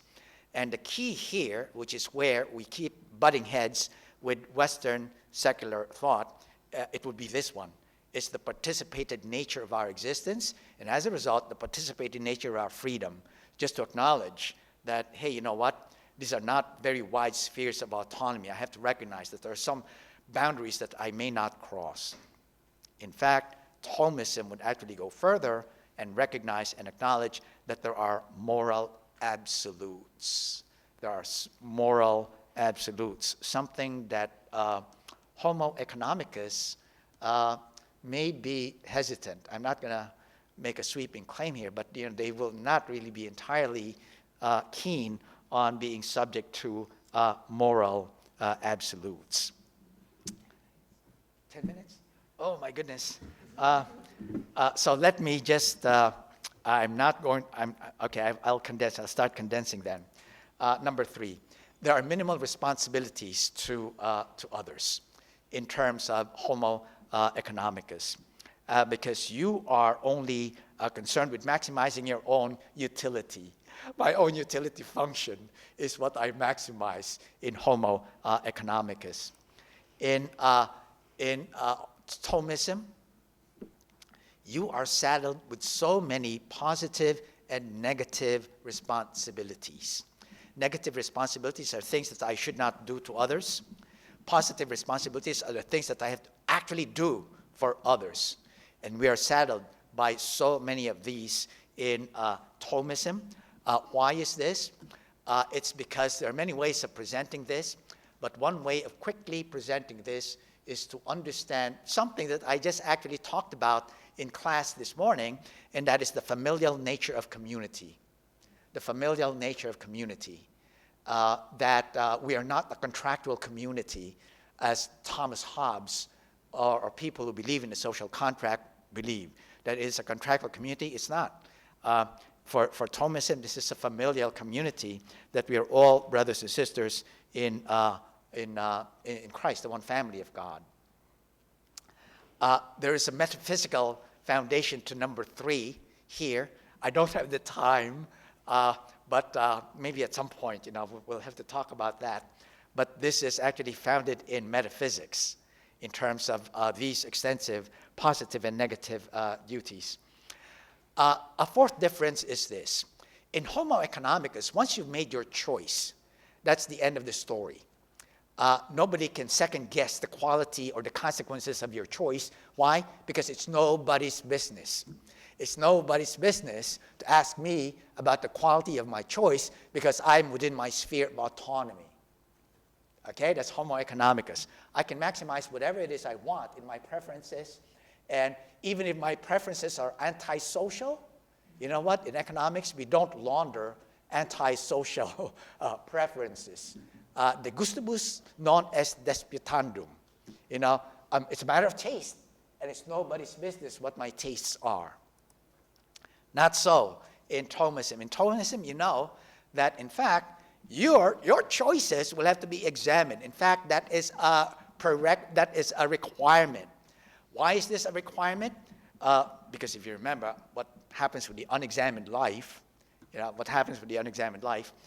so in this case, it is necessary. Why? because our moral faculties of intelligence and will are not given to us in perfected form. They develop. And the only way they develop is for us to learn by doing.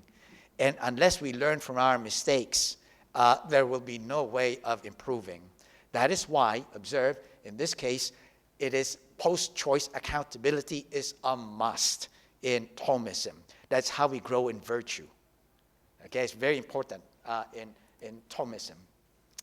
A fifth comparison is that in Homo economicus, the will is good enough. The will is good enough. Yeah, there are two moral faculties that we have, will and intelligence. It will be able to function just on the basis of will. Why? Because choice is the only thing that really matters for Homo economicus. Not in the case of, which is why it's called freedom of action. Not in the case of Thomism. In Thomism, you know that you cannot use will alone, that will has to be informed by reason. They have to work in tandem with each other.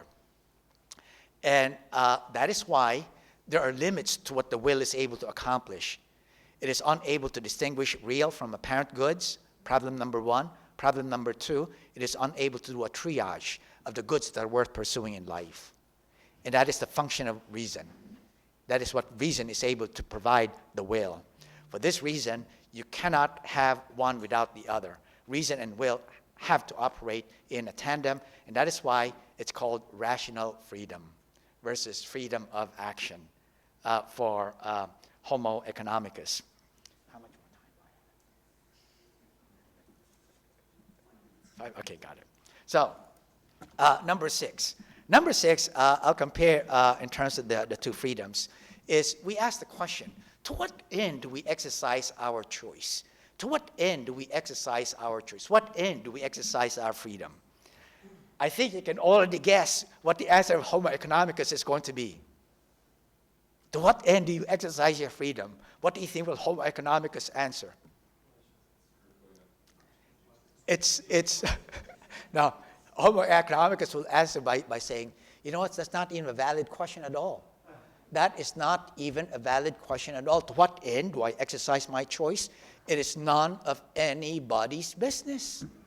Agreed? You know, that's within my sphere of autonomy. To what end I exercise my choice, that's a personal matter. Right there. So they will not even entertain that question. To what end? You know, what is that to you? I'm within my sphere of autonomy.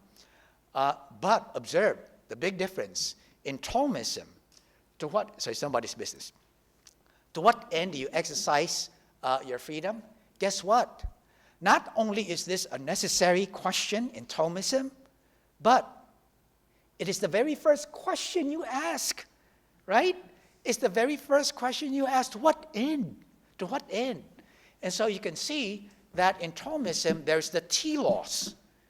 And in Thomism, it will settle for nothing less than the best. It will settle for nothing less than the highest good. And I think we all know what this is. This is nothing less than union with God, friendship with God. So that's the end for which we exercise choice. And then let me give you a last 7th comparison right here, that in Homo economicus, how does it view the world? It views the world and its terms of the material goods of the earth as constraints within which you maximize your utility, right? So maximize your utility subject to the constraints. So the earth is viewed as constraints. It's a very instrumental view of the world to be used for, in maximizing your preferences. And this is where we see another big difference right here. I have to end with this for number 7, for Thomism, because I am really skating on very thin ice because of the risks of me being accused as, you know what, you're being Pelagian here. You are being Pelagian in thinking that you can actually work and achieve and reach your highest good, in thinking that you can actually, to what end do you exercise your freedom? Well, you know, nothing less than the highest good. That's dangerous if I just leave it at that, because in this case, it will also say that this is actually grace-empowered freedom, that this is a freedom that is enveloped in grace, that the highest good, that all of this in terms of being able to grow in virtue, in terms of being able to use reason to inform the will, that all of this is really courtesy of grace, a gift of grace. So that would be a difference right there.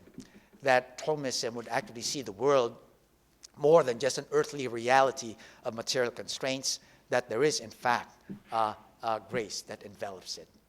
And so with this, I would like to claim that Homo economicus and Homo Thomistica, they're not really mutually exclusive, that Thomism can really do so much to enrich Homo economicus.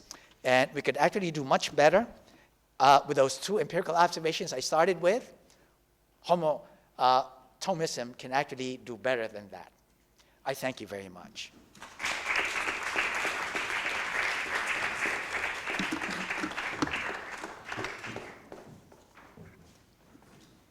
Thank you very much, Father Albino. I don't want to sit down.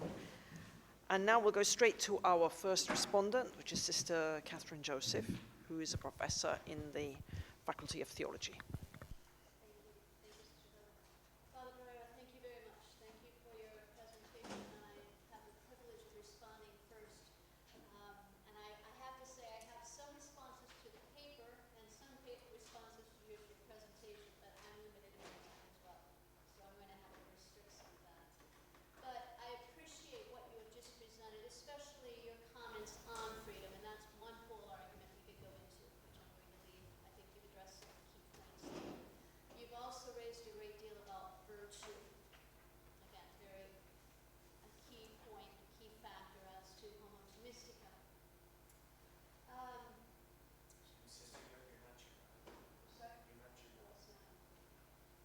Excuse me, there we go. All right, thank you.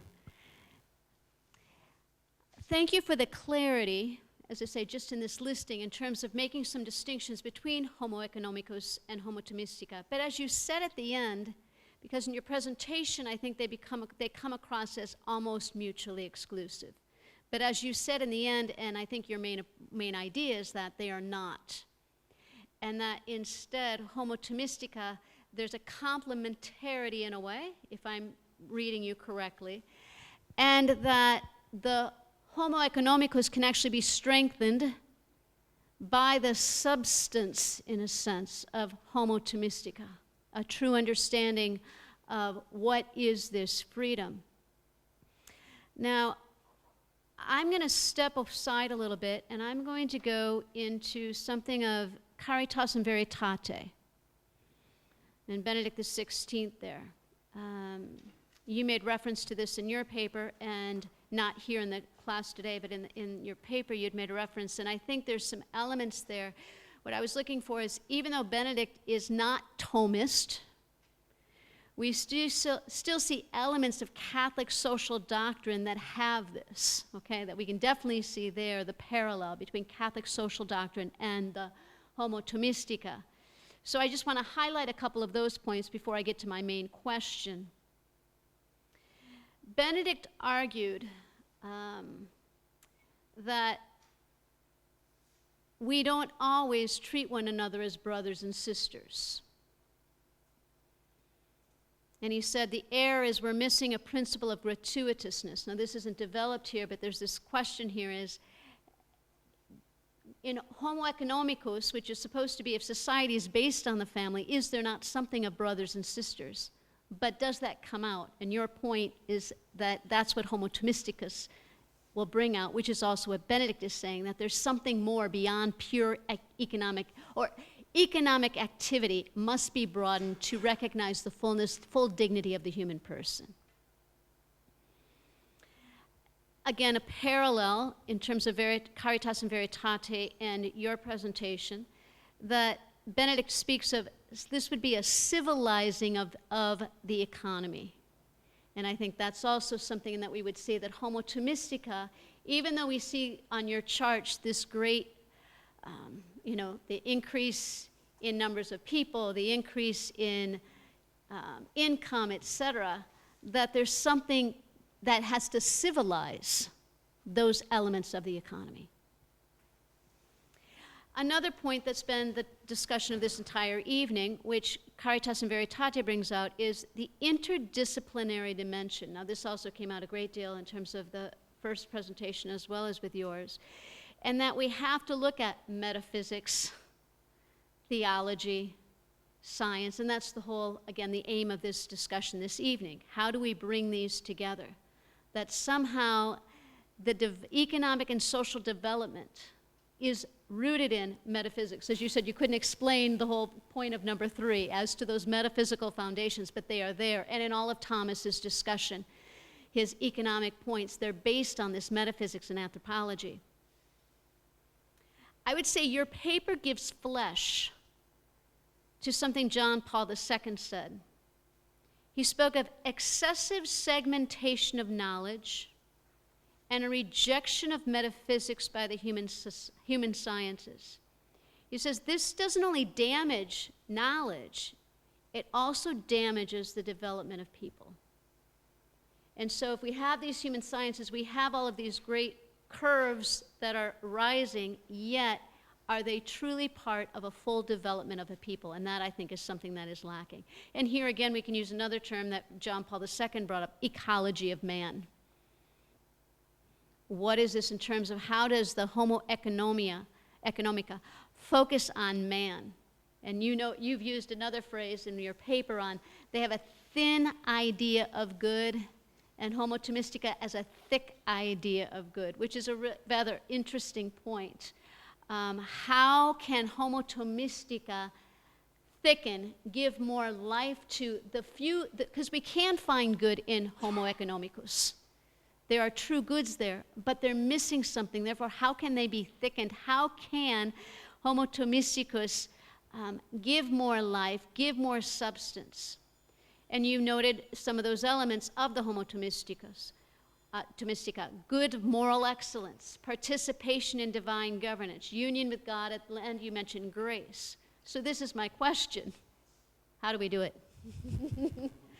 How do we have this dialogue?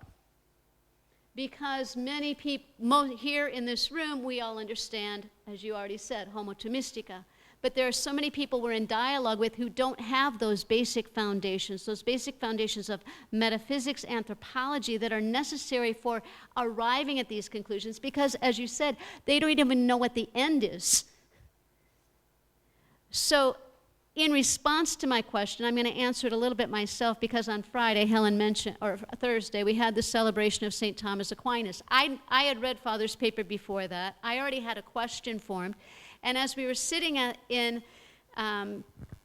here with the state of Italy, recognizing the 750th anniversary of the death of St. Thomas, in the Camera of the Deputies, their library, we had Dominicans speaking to members of the state. Now, it was a small group, but still, it was significant. And I want to make one reference here to Father Serge Thomas Bonino, because he was speaking to them, and I think he gave something of exactly what you're trying to do tonight. He gave me a concrete answer of how do we do it. In that moment, he did it. He was speaking, he ended and said, to these state representatives, he said, they must acknowledge natural law. He said they must acknowledge, he recognized the autonomy of the state, but also the necessity of the church's presence. Why? Because what the church gives, it helps the state not to lose sight of the transcendental.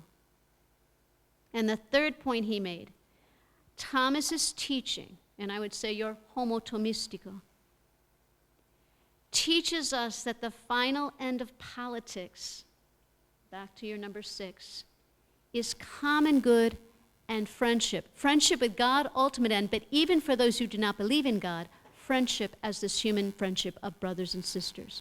So I answered my own question to a degree, or Father Bonino did, but I still throw it out to you. How do we do this today when so many do not understand any of these points? Thank you.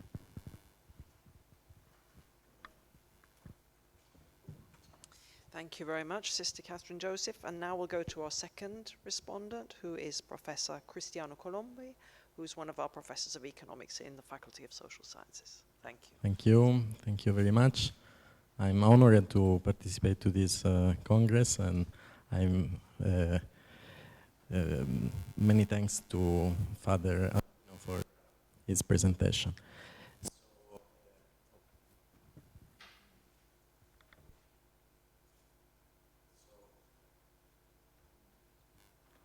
Maybe the battery, but I will try. So first of all, it's difficult for me to be a discussant because I agree so much to to your presentation that it's very difficult for me. I try to make a little contribution and then 2 questions. My contribution is that some years ago I wrote a book in which I tried to characterize another homo. So trying to inspire to, well, I'm an economist, I'm not a theologist and I'm not a philosopher, so just inspired to Thomistic thought. So I try to draw a sort of, well, collecting different authors, a sort of common good economics.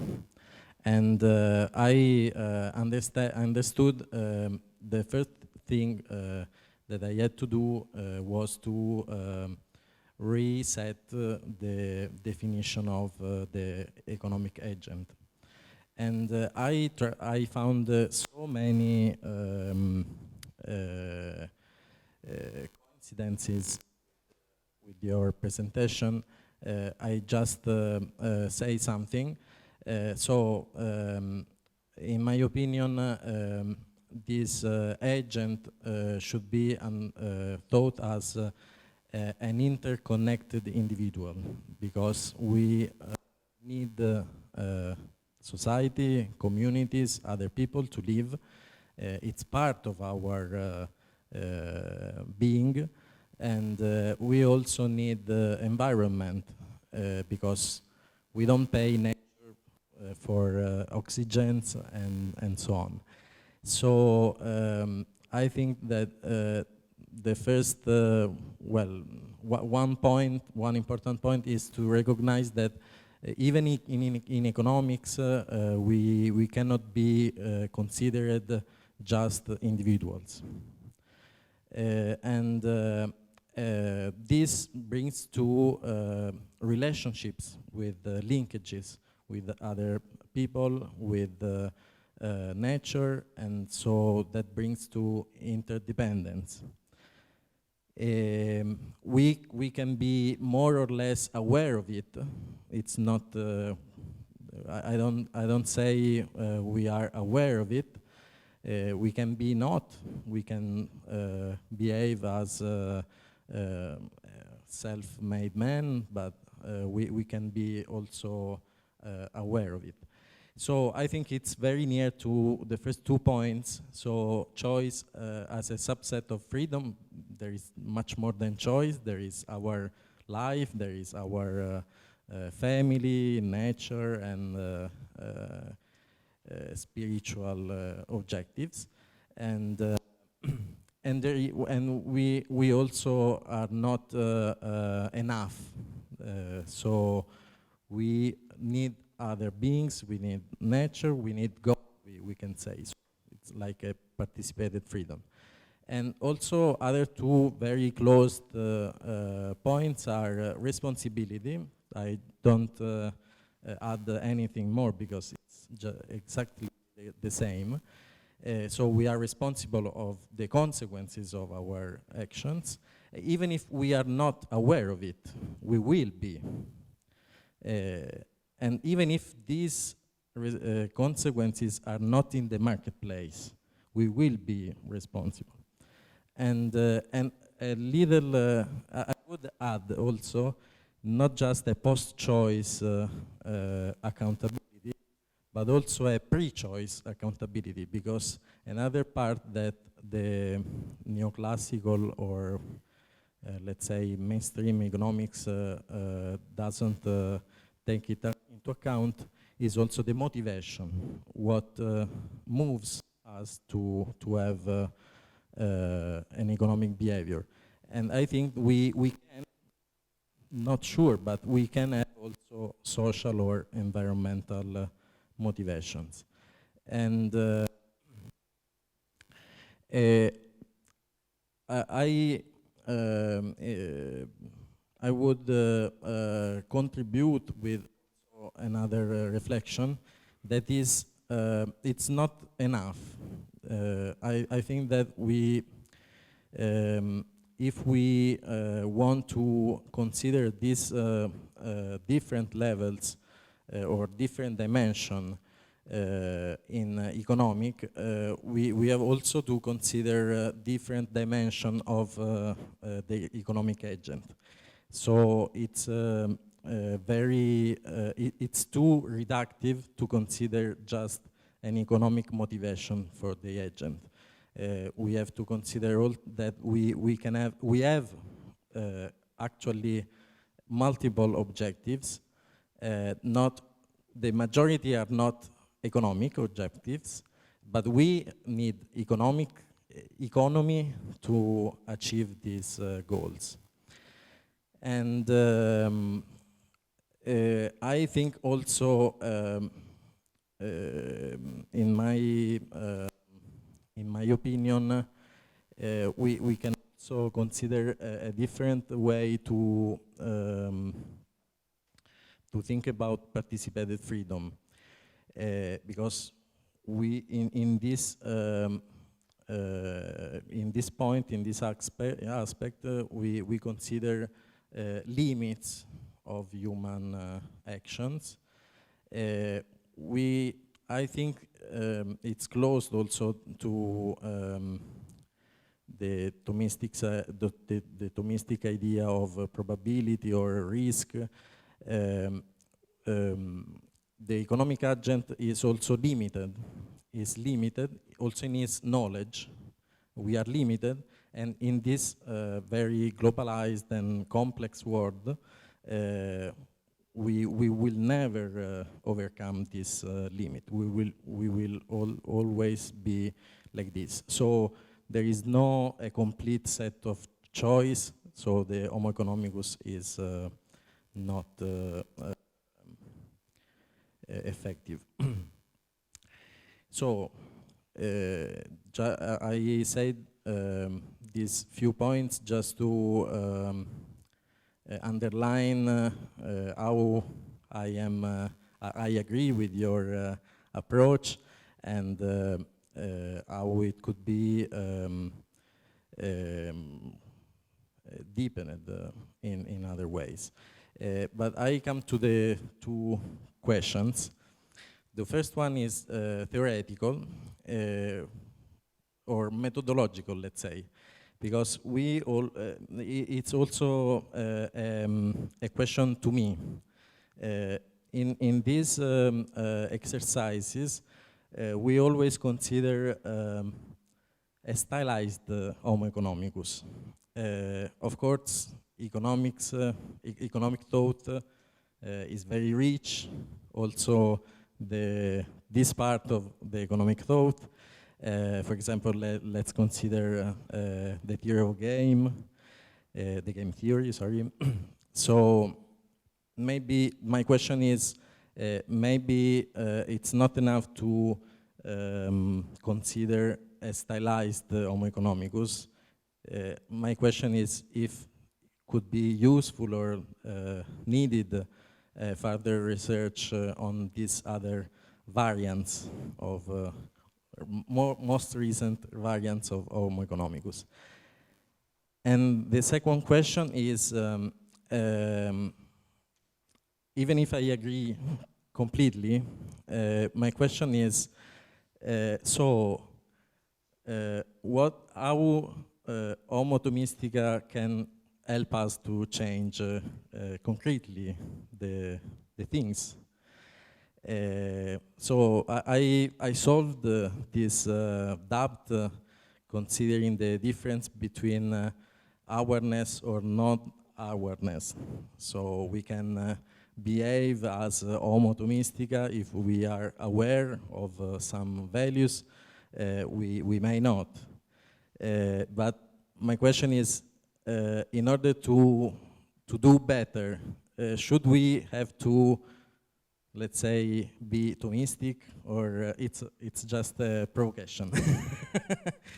Should we all have to become Thomistic, or Catholics, or Christians?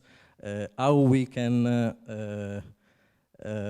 share this knowledge with other people from different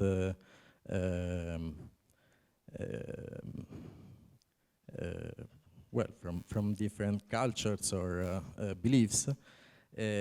And this is very urgent for me, because the graphs at the beginning would be the same if we consider the power of few people to destroy the world. Now, few people can destroy the world or destroy humanity because of the war, because of climate change, and so on. So this last question is very important for me. Thank you. Well, thank you to both Sister and Cristiano. So let me quickly go over Cristiano's questions first, and then I'd like to respond to Sister Catherine's question. In terms of stylized Homo economicus, the Homo economicus I used was that of traditional mainstream economics, because this is the most dominant. This is the most dominant model that is taught in schools. In Europe, there is a greater openness to what is called heterodox economics. Heterodox economics. In fact, there was even an association for that. But in the U.S. and I think in many parts of the world, it's mainstream neoclassical economics that is standard. In fact, even preparing for graduate school, this is what is taught. So that is what I did. So I concentrated on Homo economicus as the dominant school of thought. And I would think that even in terms of actual practice in Western liberal markets, it's essentially Homo economicus of mainstream economics. So I do recognize that there are other schools of thought that are under the heterodox, and that would be closer, in fact, to Thomism, but I didn't consider those because I think it's important to just go after the dominant school of thought. So yeah, so that would be an extension that could be made. As to how Thomism can really make a change in terms of making us better, which overlaps a little with what Sister had mentioned. One thing that comes to mind is that there is rising dissatisfaction.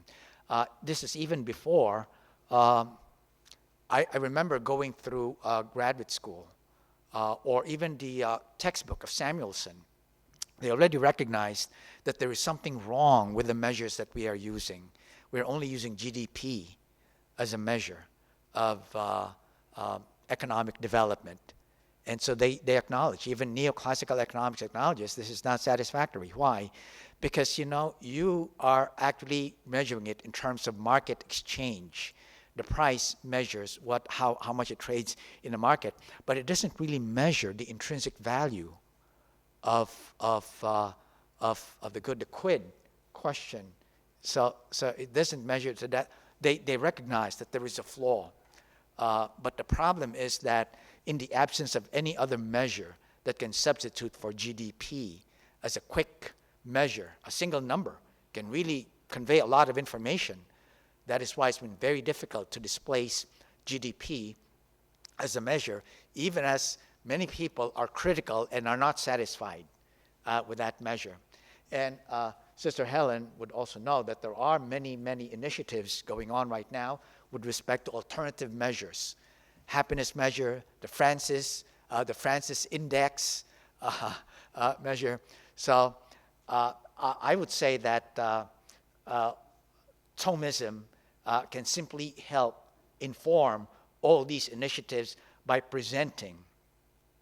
One thing I didn't have the chance to present is that Thomism, St. Thomas, taught something about just price, merchants, and the others, but an even bigger impact of St. Thomas's thought on the real economy is his cosmology and anthropology. His cosmology and anthropology, that is where the real contribution will arise. And I propose that that is the real contribution that it can give to help those who are really dissatisfied to sharpen the measures that they are using. And then with respect to one thing about your point earlier on responsibility, one thing I didn't get the chance to present, one other reason for why responsibility is important is not merely because of the reflexive impact on us, on our virtue. The reflexive impact is important. But there's another reason for why responsibility is important for Thomism, and that is our impact on all the other creatures of the earth, including fellow humans. That we have an impact on them in the way they flourish, in the way they are supposed to be who they are. And so that is also a very important source of responsibility that I didn't get the chance to present. May I address Sister Catherine's question on how do we do it? How do we do it? So my initial answer, maybe a few years ago, would have been natural law. Natural law. And the reason why natural law is important is because you do not have to avail of Christian revelation to be able to address a public square, a secular public square, that that you will be able to talk with them on the basis of reason. But unfortunately, even natural law is going to be very difficult to present, because natural law has now been is not going to be necessarily accepted, even as it is based on reason. It will not necessarily be accepted in a public, secular, pluralistic square of ideas, because the natural law will be deemed to be what is called a thick theory of the good. There's a difference between a thin theory of the good versus a thick theory of the good. A thick theory of the good is where it is really so specified.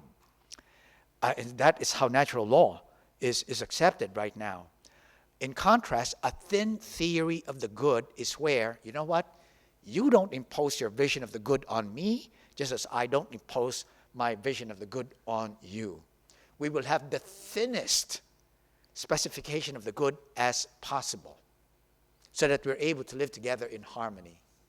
And so you can see that in Western liberalism, highest social virtue is tolerance. Tolerance.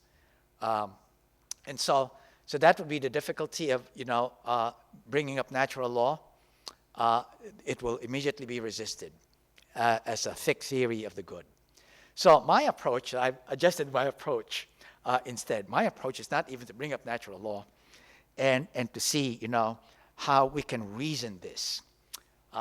What are the minimum conditions that any reasonable account of the common good will be able to accommodate? That is how I will go about it. Let's talk, what is the minimum condition that any reasonable person would accept as a starting point of our conversation. And I would bet that Thomism would actually best any school of thought if we actually go that route, because it has so much to offer in terms of its cosmology and anthropology, and it's able to back it up with empirical evidence. So that's my suggestion. Don't even bring up natural law. Even as you're using natural law, you don't call it natural law because you shut down. They will shut down immediately. Instead, okay, let's talk about what are the minimum conditions any reasonable person would accept. And then you start talking, and then Thomism will have a lot to offer in this regard. The other response I have, how do we do it, I think is the more powerful way of doing it. And that is to provide it by example. provided by example. I remember the secular imperial, the emperor. His name slips me by right now. Maybe it's Justin or something. He was telling his people, why can't we be just like the Christians who take care even of our own people? They do not merely take care of their own people, but they're taking care of our own people. Puts us to shame. If you remember that, it was the emperor right at the cusp of the onset of the Constantine, an emperor before him. And I think that's the best example. To be able to really actualize and live up to what had been promised in Deuteronomy, chapter 15, verse 4. If you follow the law, there will be no poor among you. To be able to truly live up to what we see in the Acts of the Apostles, chapter 2 and chapter 4. And there was no poor found among them. If we are able to provide real life examples of this, that I think is the best way of actually showing them how it could be done. And unfortunately, sadly, even as we've not been very good about it. We've not really presented as good an example as we could. But that is the possibility that we have. I think that would be how we can do it. Thank you. Yes.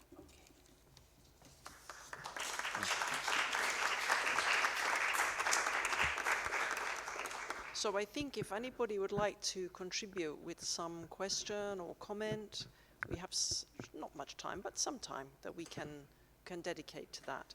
If we can take the microphone around so people can speak in the microphone. Thank you.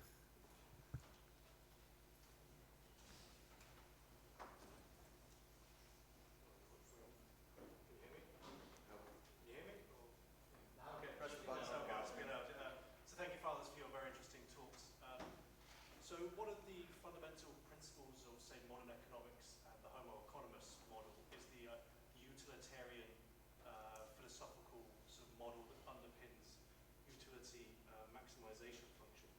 And most academics that I've known and have taught me would have said something along the lines of, we know it's not true, but it's the best we've got. And because it does provide a lot of useful insights to the world. And I think a particularly good insight is how governments do cost-benefit analysis using this utilitarian model, because it's transparent, accountable, and it helps governments make a positive choice generally. And so my question to you is, how can we integrate a Thomistic virtue ethics sort of model into cost-benefit analysis? Or do we simply have to accept the utilitarian model is the best we've got? Thank you. Okay, great. Yeah, we'll take if there's any other comments we can collect, please. Yeah. This one. Comments also of the panel to Father Pierre. But this one is not a question, but more of also to see the point that why is it that the price was the one that St. Thomas, right? Like I was thinking of the logic. It's because that is an external measure, because technically you cannot really measure the,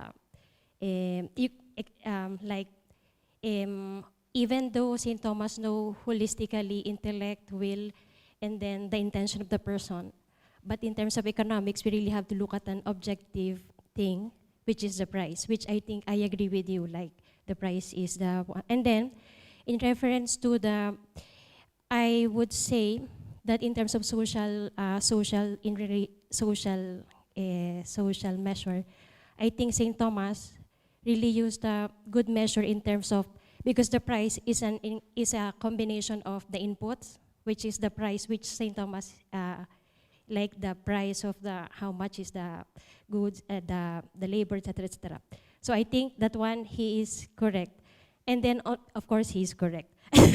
And then in relation to, but then modern economics also include the market price, which is on the relation to the demand, and so meaning the demand of the consumers, which also has that like effect on that price. So I was just thinking, like Saint Thomas made a good measure in terms of using the price, which is an objective measure, and that he uses the inputs for the cost.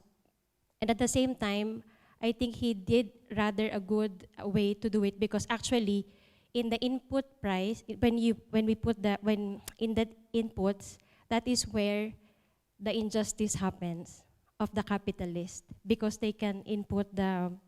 And then the last one, Father, this one is because I want to support you. And I like also when St. Thomas, when you discuss the part of the risks, the dangers, and that is where the market inputs to the price actually comes in. So I think it was a good thing. That's it.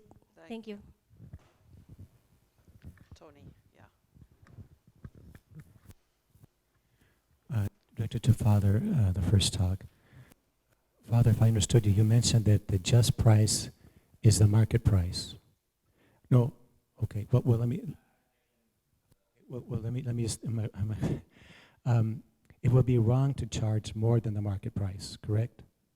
Would it be wrong, according to St. Thomas, to charge less or exchange goods for less than the market price? I'm thinking, for example, someone who is out of work or someone who's come from another country and they're willing to work to do the job for much less, and they're pleading with you to give them the job so they can feed their family. Would you be wrong to hire them for much less than the market price, or would that be immoral under St. Thomas's principles? Thank you. Okay, we'll just take Tony's question and then we'll allow our speakers to respond. Thank you for very interesting afternoon. I am an economist, so I am an intruder in a theologian's classroom. But I guess the two people that precede me were pointing to a specific, let's say, enlargement of the discussion, because the three registers that the discussion was suggesting, the exegetical and then through the speculative, can be read also in a different way. We should be looking also for transversal application of Thomism, because it is true that Aquinas was discussing about price, because at the time they had macroeconomic question. Nowadays, we usually discuss economics on a macroeconomic level. And then my let's say, provocation, my question is, what we can derive from Thomism to be applied to the macroeconomic level in terms of moral insights, in terms of policy design. Because it's true that we don't have, let's say, a post-choice examination, but market exists within a perimeter made by regulations and policies. So what we were talking right now is what we can derive from Thomism in terms of policy design in order to be applied on a macroeconomic level, even though Aquinas didn't discuss any macroeconomic, let's say, issues at the time, because there were no macroeconomics at all at the time. But we now live in a very, let's say, intensive macroeconomic level world. Great, thank you. Okay, Pierre, maybe you would like to come first? Yeah.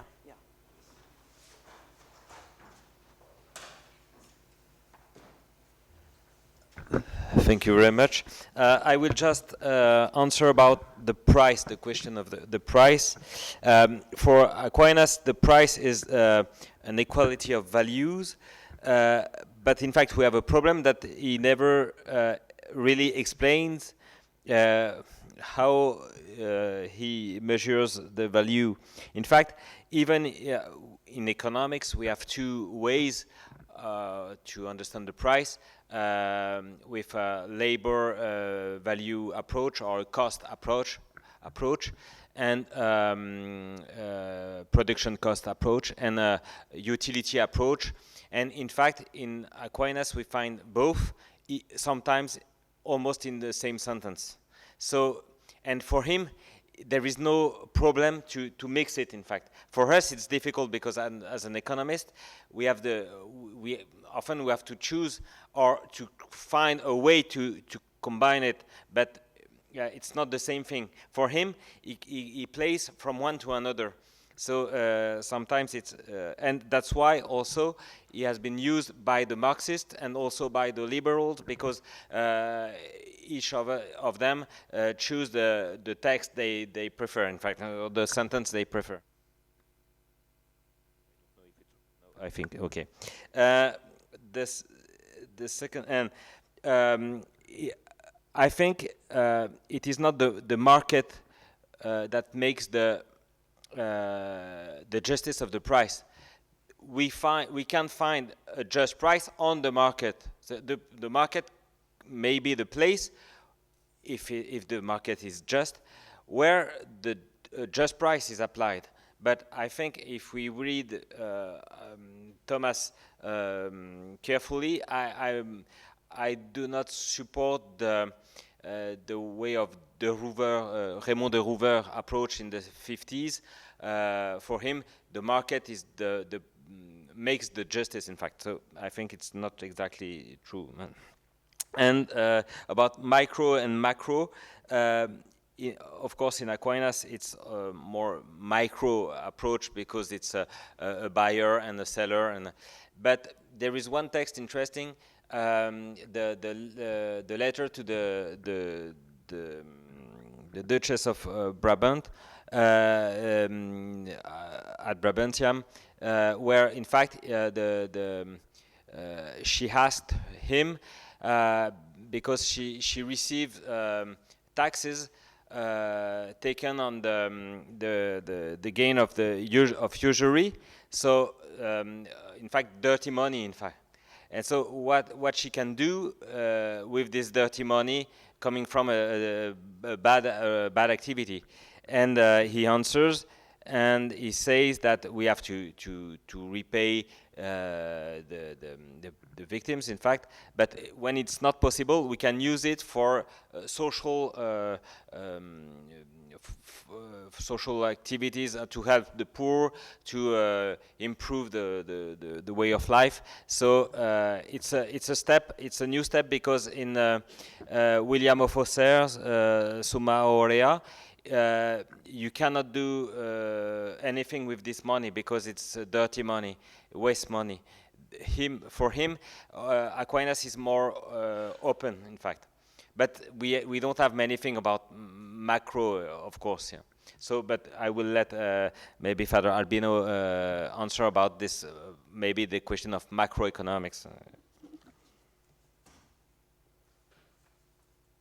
If I could add to what Pierre had already mentioned, if you take a look at the literature, there is disagreement with respect to how Thomas interprets just price. So there are two theories, two schools of thought. One school of thought says that, it's market exchange. The market price is the just price.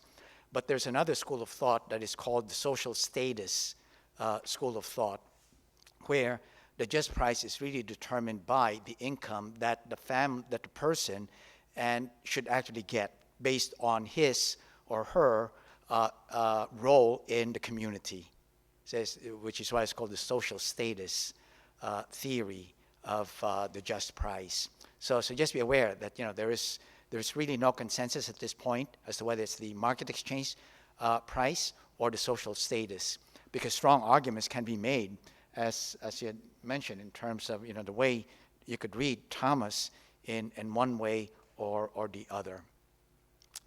With respect to the question of paying less, would that be a just price? It will not be just to do so on both counts.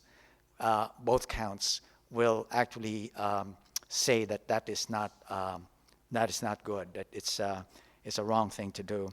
Social status theory will immediately shoot it down, because you're paying that person less than what the person needs to be able to maintain himself or herself and their dependents.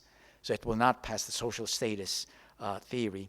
In terms of market exchange, it's also a violation of commutative justice, that it's not equality in exchange. So in terms of paying less, it will not really fly in terms of St. Thomas's just price. I've done this in class as well, and so I tell my students, you know what, even if the person may actually be willing to accept it, even if there seems to be mutual voluntary consent between the one who is paying and the one who wants to be paid, even at lower, even subhuman living conditions, there's a question as to whether or not that is truly voluntary. So there's an economic compulsion, economic coercion going on. But in addition to that, it is actually exploitation. It is exploitation. And, you know, there's something problematic about that, yeah. Going back to the question, very good question. In mainstream economics, it's max U. Max U, you maximize the utility function. And so cost-benefit analysis is very, very powerful because that is how you evaluate projects. That's how we evaluate projects, especially when it comes to the environment and climate change mitigation. That's how you do it. And then you use the discount rate. So that, your question is very, very important. So I have two cautionary notes. The first is, you know, how can we respond to this? First response that we can provide is this. The problem with these models, I mean, they're elegant models. And the reason why they're elegant models is because they really lend themselves very well to mathematics. And they're able to make predictions that are generally spot on, better than other models. So they're essentially heuristic, meaning to say that they're really meant to actually help us model and predict things. They're really used only for educational purposes. Unfortunately, what happens is this. What started out as something that is heuristic, only to be used for education and analyzing and studying, eventually becomes normative. It becomes normative. So there have been so many people who did empirical studies. They did empirical studies, and what they discovered was that students who are economics majors or who are exposed to a lot of economics courses, they turned out to be much more selfish than other students in other majors. And so that's the problem. Having studied Homo economicus, thinking, and so you think that that was heuristic, it becomes normative, that this is how people actually behave. So that's the danger of these models. And so being aware of that, when we teach it, I think it's important to vaccinate the students in a certain sense of, you know, already ensuring that they don't fall for this problem. Just to alert them, this is only for heuristic purposes, but do not think that this is normative. So I would suggest that that would be one way of doing it, but at this point, there is no way around max U because there is no replacement. It's really so elegant as a model in terms of mathematics.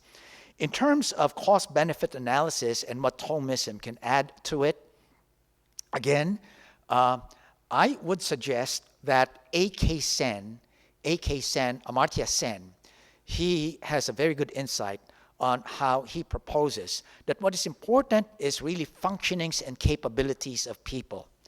Functionings and capabilities, not maximizing preferences. Instead, let us maximize your capabilities and preferences. I would suggest piggybacking off A.K. Sen's insight of functionings and capabilities. Because if you bring in the work of Martha Nussbaum, who actually adds on to A.K. Sen's functionings and capabilities, she actually lists areas that are going to be really convergent with that of Thomism as well, in terms of the areas that she thinks are important. So I think that would be the way to go, to simply lend the cosmology and anthropology of Thomism in improving functionings and capabilities even further. Functionings and capabilities are accepted right now in the field, even within neoclassical economics. So that's the way to go. People will not be defensive. People will not be defensive. It's a good model, and that would be, I would suggest, the way by which we can actually join the conversation. thank you for those questions. Great, thank you so much. So we now have a little reception afterwards, a little drink that we can share together and discuss a bit more. I just finished by saying that this topic on Thomism and economics, we could also think of it as looking at the modern theology of our world today. As Father Albino said, we have the idea of heterodox economics now. The only place in the world where you have heretics is not anymore in the church. It's only in economics that you have heretics. So this is a very important topic for the modern world, and your discussions and questions are really helping us to try to think through how we can connect the heritage of our religious tradition with this extremely important, this kind of theological vision of the world of our day, and make it more human and more connected with true understanding of life. So please come and join us for a drink and further discussion.